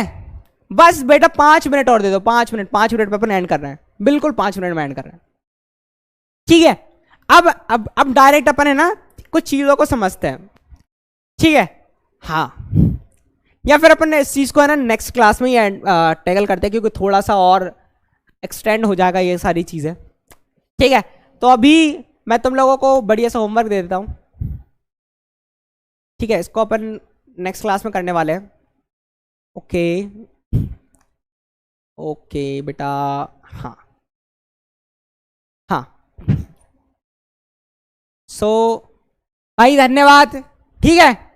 हाँ, अब अपन, है ना, नेक्स्ट जो नेक्स्ट क्लास है उसमें इस चीज़ को कंटिन्यू करेंगे, किसी भी रासायनिक सूत्र को कैसे लिखें वो सारी चीज़ अपन कंप्लीट करने वाले हैं, ठीक है। और कुछ एग्जाम्पल्स भी है, वो भी अपन कंप्लीट करने वाले हैं। और हाँ, एक बात रही होमवर्क की, ठीक है। तो होमवर्क में मैंने जो अभी आयंस बताए, ठीक है, उन सभी के नाम याद रखना, और 1 से लेके जो 5 तक के जो क्वेश्चंस है, डीपीपी जो डीएचए में लेगा वो 1 से लेके 5 तक जो है उसको सॉल्व करना, ठीक है। हाँ भाई, और कोई डाउट्स है बिल्कुल तुम वहां पर पूछ सकते हो। और इसी के साथ अपन, है ना, इस क्लास को खत्म करते हैं, ठीक है। धन्यवाद, बाय बाय।